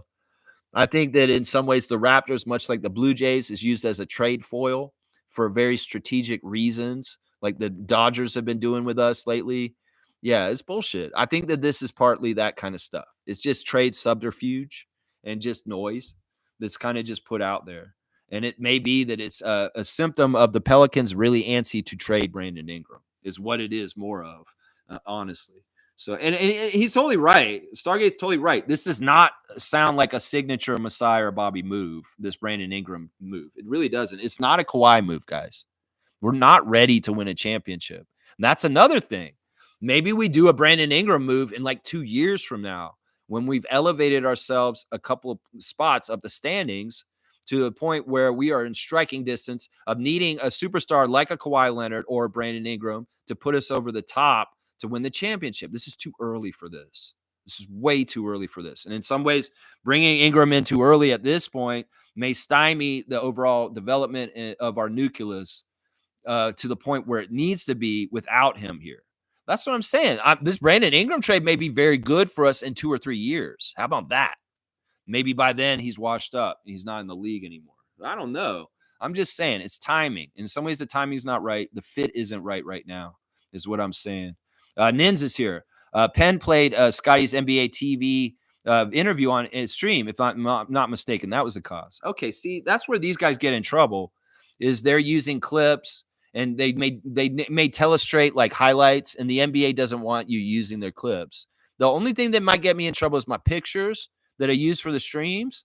But I honestly, they're not my content. They're just pictures that are used as cover photos. And they really wanted me to. I could just write stuff on them and make them, or I'll just take them all down, or I'll just throw all my old streams out.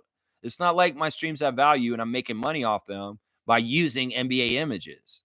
So if I'm worried about copyright with the NBA, I think I'm clear. I think I'm clear. Other than the pictures I use for the stream pictures, but other than that, I mean, it's not like I'm doing anything on the stream in my material on here that would get me a strike for copyright. So yeah, I don't have music playing. I'm not using NBA clips and telestrating shit like Pensera does. That's probably why he got in trouble, because he often plays clips on his show and talks about them. And I don't do that. I talk from memory. And you guys, yeah. So that I think I'll be all right. We'll see. Knock on wood. Yeah, Randolph saying, Lex, he posted Barnes' interview and some others and got copyright strikes. Okay, that's what it is.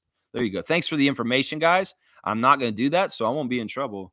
Randolph saying, Lex, if the Kings are tearing it down, should we try and get DeRozan? Well, this is another thing I'll say, too, is we need to move into the future, not go back to the past. And a lot of people were saying this in the Open Gym premiere yesterday in the comments, saying, bring back Lowry and DeRozan to Toronto. You know, it sounds nice, but the gymnastics we'd have to do with our salary cap and our roster and our money to get these guys fit in here may not be worth it and may really mess up a build to a second championship. So let's be clear here, guys. We need to not just glorify the past, because we'll dry out the future. And if you bring in DeMar and Kyle, that's going to be some weirdness we're going to have to do to make that fit. And it may really hurt our future chances for getting our second championship. So I say don't do this, even if it sounds nice. I like the one-day contracts and retiring as Raptors, but they don't necessarily need to play for us. They don't necessarily need to play for us. That was a time and an era in a different place, and that time has passed. And in some ways, we need to let it go and just trust in going forward in the future with who we have now. And you know, we can't do this. You get nostalgic. You want to go back to the past and like remember when you're a kid and all the great things, toys and things you did, the fun things, but you can't ever go back there. And this is part of it with Kyle and DeMar. We can't go back there. It just wouldn't be healthy for our team and our build towards the second championship. And in some ways, it wouldn't be the same. It would be recapturing something that just wouldn't feel right. Now, if they went to a different team and they tried to play together again, they might be able to recapture it in a new habitat and new place. But the gymnastics of what we need to do with our salary cap and our roster to fit both DeRozan and Lowry, or just DeRozan, honestly, because his contract's so big, it really hurt us. It just doesn't make sense. It just doesn't make sense. Yeah, let's keep going. Mo P is here. Good to see Mo P. They did that with Corona. Good to see you, Mo P. I love you, man. We have the same birthday.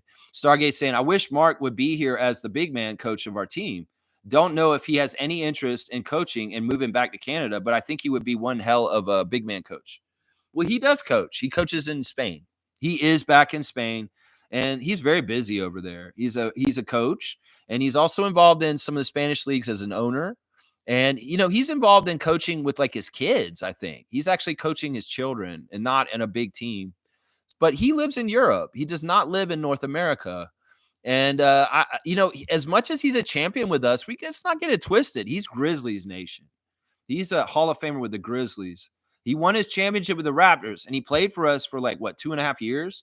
But in some ways, that was just a pit stop. He'll always be a legend and a part of Raptors culture and history. But in some ways, he's not an alumni like JYD or Muggsy, who's going to be coming back around all the time. He'll come back and honor himself. I'm sure he will on anniversaries of our championship. But let's not get it twisted. He's European. He doesn't live in North America. It's smart, honestly, at this point. And he's in Spain, and he's going to be doing what he's doing over there. But yeah, that'd be interesting to see him around our team. I'd like to see Mark come back and get his kudos in Toronto at different times in the future. I know he will. Let's see. Bryce is saying that's a good analogy. Not buying expensive clothes that don't fit. Honestly, I'm not buying expensive clothes even if they do fit. Well, this is the thing. Brandon Ingram's an expensive piece of clothing because he's like a $20-30 million player. And anybody that's paid over $20 million, you really need to think twice about acquiring them and putting them on your salary cap, especially in today's NBA with the cap rules and the aprons. It's just so important. You're the snakes. Strike, Rattlers, strikes. That's what they do. That's what they do at FAMU games. It's awesome. That Canadian said, this should be KD's year then, dead. The year of the snake. That's right. It should be KD's year. Yeah, I don't know. I mean, KD is in Phoenix, so he ain't going nowhere. That's right. Naka's saying, I'd be more excited about one of these prospects from the draft than Brandon Ingram. Me too. I mean, that's because they're more on the timeline. It's like if you bring in a rookie, they're going to be closer to Jamal Shed and Jacoby and Grady. And, they can come up and learn with the other guys and in some ways grow into that. Brandon Ingram is kind of already grown into who he's going to be in the NBA. I don't know, how much more ceiling he has above what he's doing already. And you see the mix of being DMP and playing. In some ways, that's not attractive. It's not attractive, the DMPs with him. It's just not attractive. Stargate saying, exactly, Lex. The NBA landscape is changing, and we'll see this on full display in this year's draft. When some players people are hyping up may not get picked where people think. Yeah, I mean, I'm just saying it's not about having overly talented players anymore.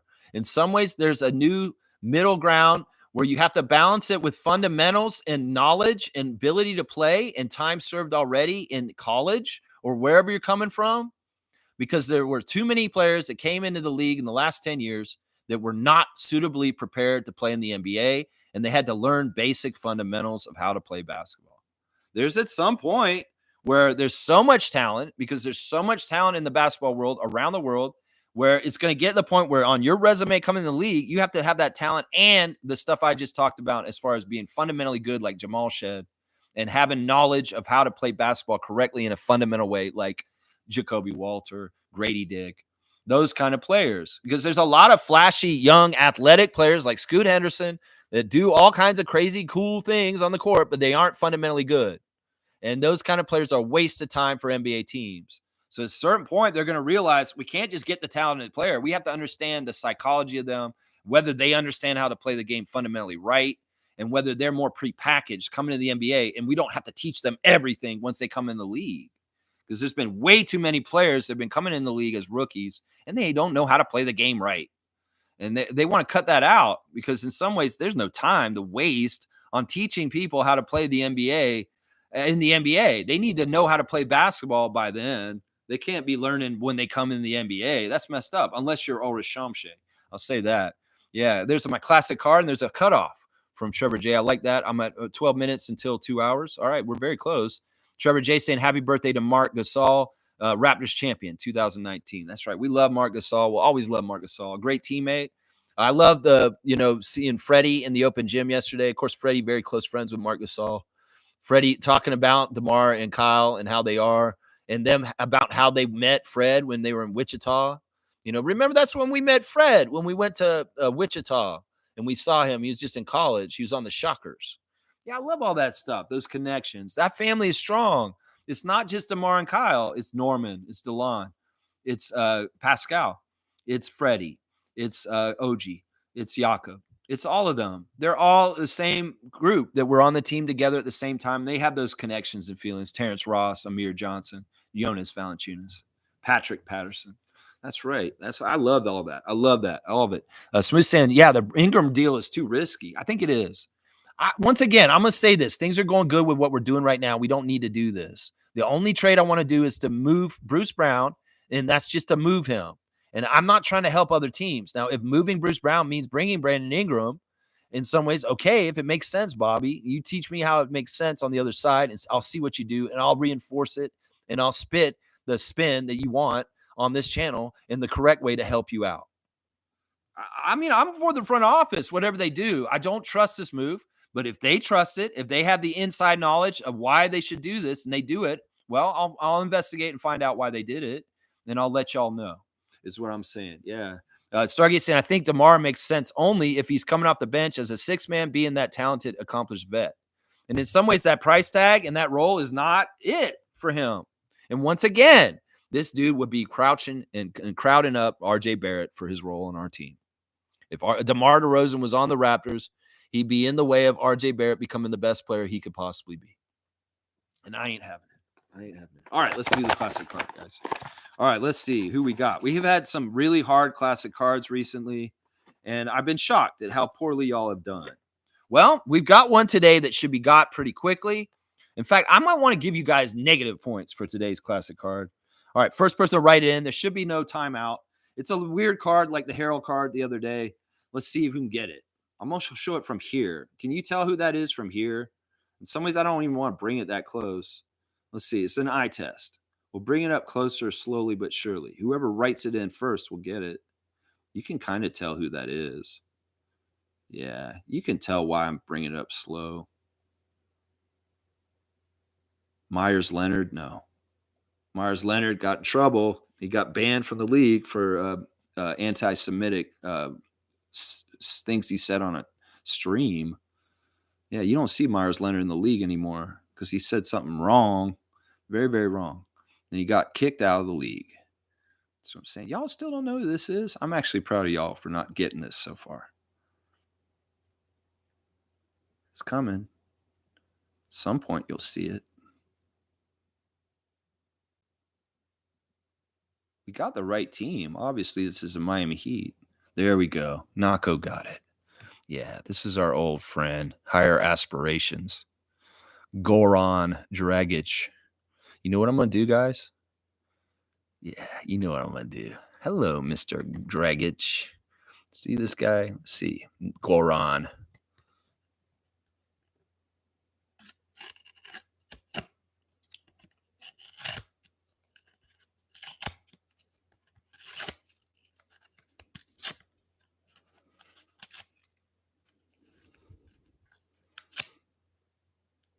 Eat it. Oh, you're only saying that because I did that before. I haven't been feeling well. Should I eat it? Can I eat just one piece? I don't want to eat the whole thing. I'll eat just this part right here.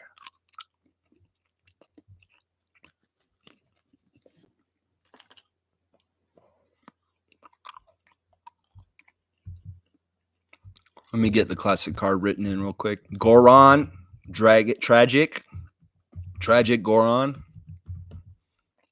Nako, 50 points. He's half points. Chew him up and spit him out.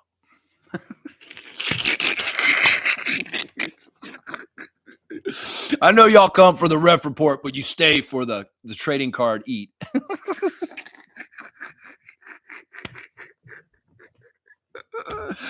Oh my gosh. All right, where are we? We're at 7 minutes. All right, 7 minutes till my cutoff. All right. Let's do the rundown. Let's make sure I didn't miss anything, guys. All right, real quick. This is who's on the Birmingham Squadron who are playing against the 905 tonight in the Asian Heritage game. They've got Ike Enigbogu, Keon Brooks, who's a new two-way that they just signed, Brandon Boston, Isaiah Brockington, Jamal Cain, Jalen Crutcher, Carlo Matakovic, EJ Montgomery, Trey Mitchell, Josh Oduru, Alfred Payton, Lester Quinones, Antonio Reeves, and Galen Robinson is the squad for the squadron tonight. Mississauga, they'll be on the same time as the Raptors game against Washington. Unfortunately, double duty. There's a lot of double duty games coming up. There's one on Friday too. And then Sunday is an interesting day. There's going to be afternoon games for both teams. There'll be a noon game for the Raptors 905, and then immediately after that, a 3 o'clock game for the Raptors versus the Clippers on Sunday afternoon. So, unfortunately, both the games tonight are on the same time. So let's go over the injury report once again for the Raptors. Emmanuel Quickley is ruled out. Kelly Olynyk is questionable. So I'm expecting a starting lineup of Davion Mitchell, Grady Dick, RJ Barrett, Scotty Barnes, and Jakob Poeltl. Actually, it looks like Grady's been added to the injury list, and he is actually day-to-day all of a sudden. It looks like they just changed that. So Grady might be actually, let me see if Blake Murphy said anything about this just now, because it looks like Grady Dick just changed on his. Grady Dick is questionable due to illness. He just posted that an hour ago. So latest lineup news. Grady Dick is now questionable on the list. If he doesn't start, I'm going to guess Oshai will start tonight in his place with RJ, Scotty, Jakob, and Davion. On the other side of things, Washington has lost 14 games in a row. We do not need to lose to Washington tonight, Tank Nation. Sadiq Bey, Marvin Bagley III, and Malcolm Brogdon are all out. Alex Sarr is questionable for the game tonight. So we're going to probably see Jordan Poole, Bilal Coulibaly, Keshawn George, Kyle Kuzma, and Jonas Valanciunas in the starting lineup for the Wizards tonight. The referees for the 905 game are Pat O'Connell, Ken Jones, and Paul Toomey. And for the Raptors game, we've got Gidamidas Patreus as the crew chief, and he favors the Raptors. Sean Corbin is the second ref. He favors the Raptors. And Tyler Ricks, a rookie ref, is the third ref in the Wizards game. He favors the Wizards. So those are the refs for tonight's game.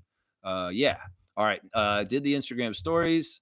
There's a ESPN Power Rankings came out this morning, and they have bumped us back up. We were second to last above the Wizards last week in 29th out of 30. They've been bumped up 4 spots after a win streak, and we're now 25th in the League of 30 and the ESPN Power Rankings this morning. 25 for the Raptors, 14-32 record.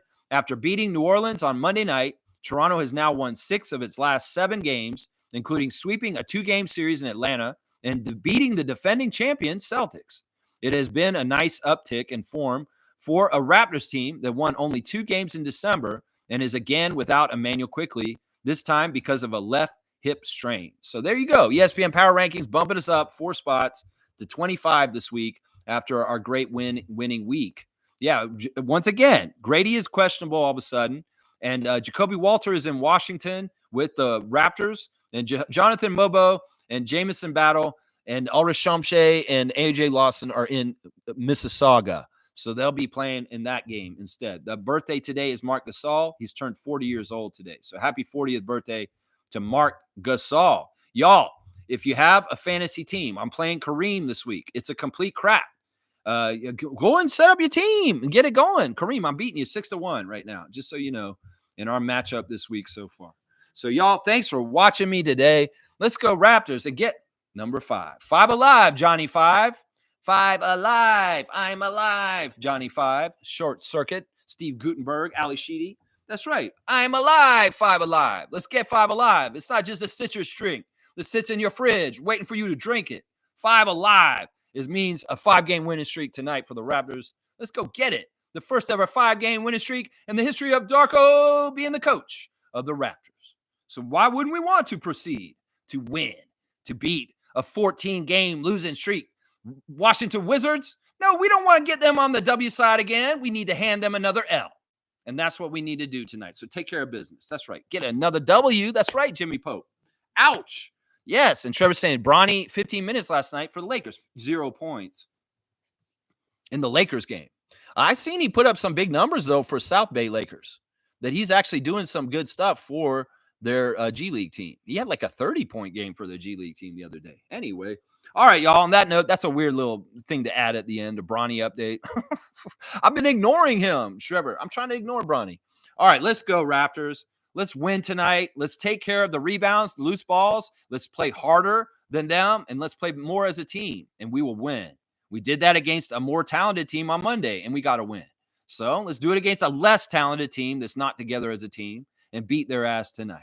So let's go, Raptors. Let's win this game tonight, beat the Wizards. And 905, win your Asian Heritage game tonight wearing your Chinese lantern jerseys tonight. You got to have to check out the Raptors 905 jerseys tonight. They're pretty cool. They're very interesting.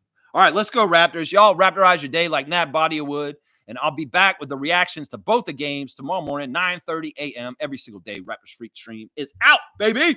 Let's go, Raptors! W's, W, W. W's, W, W, W.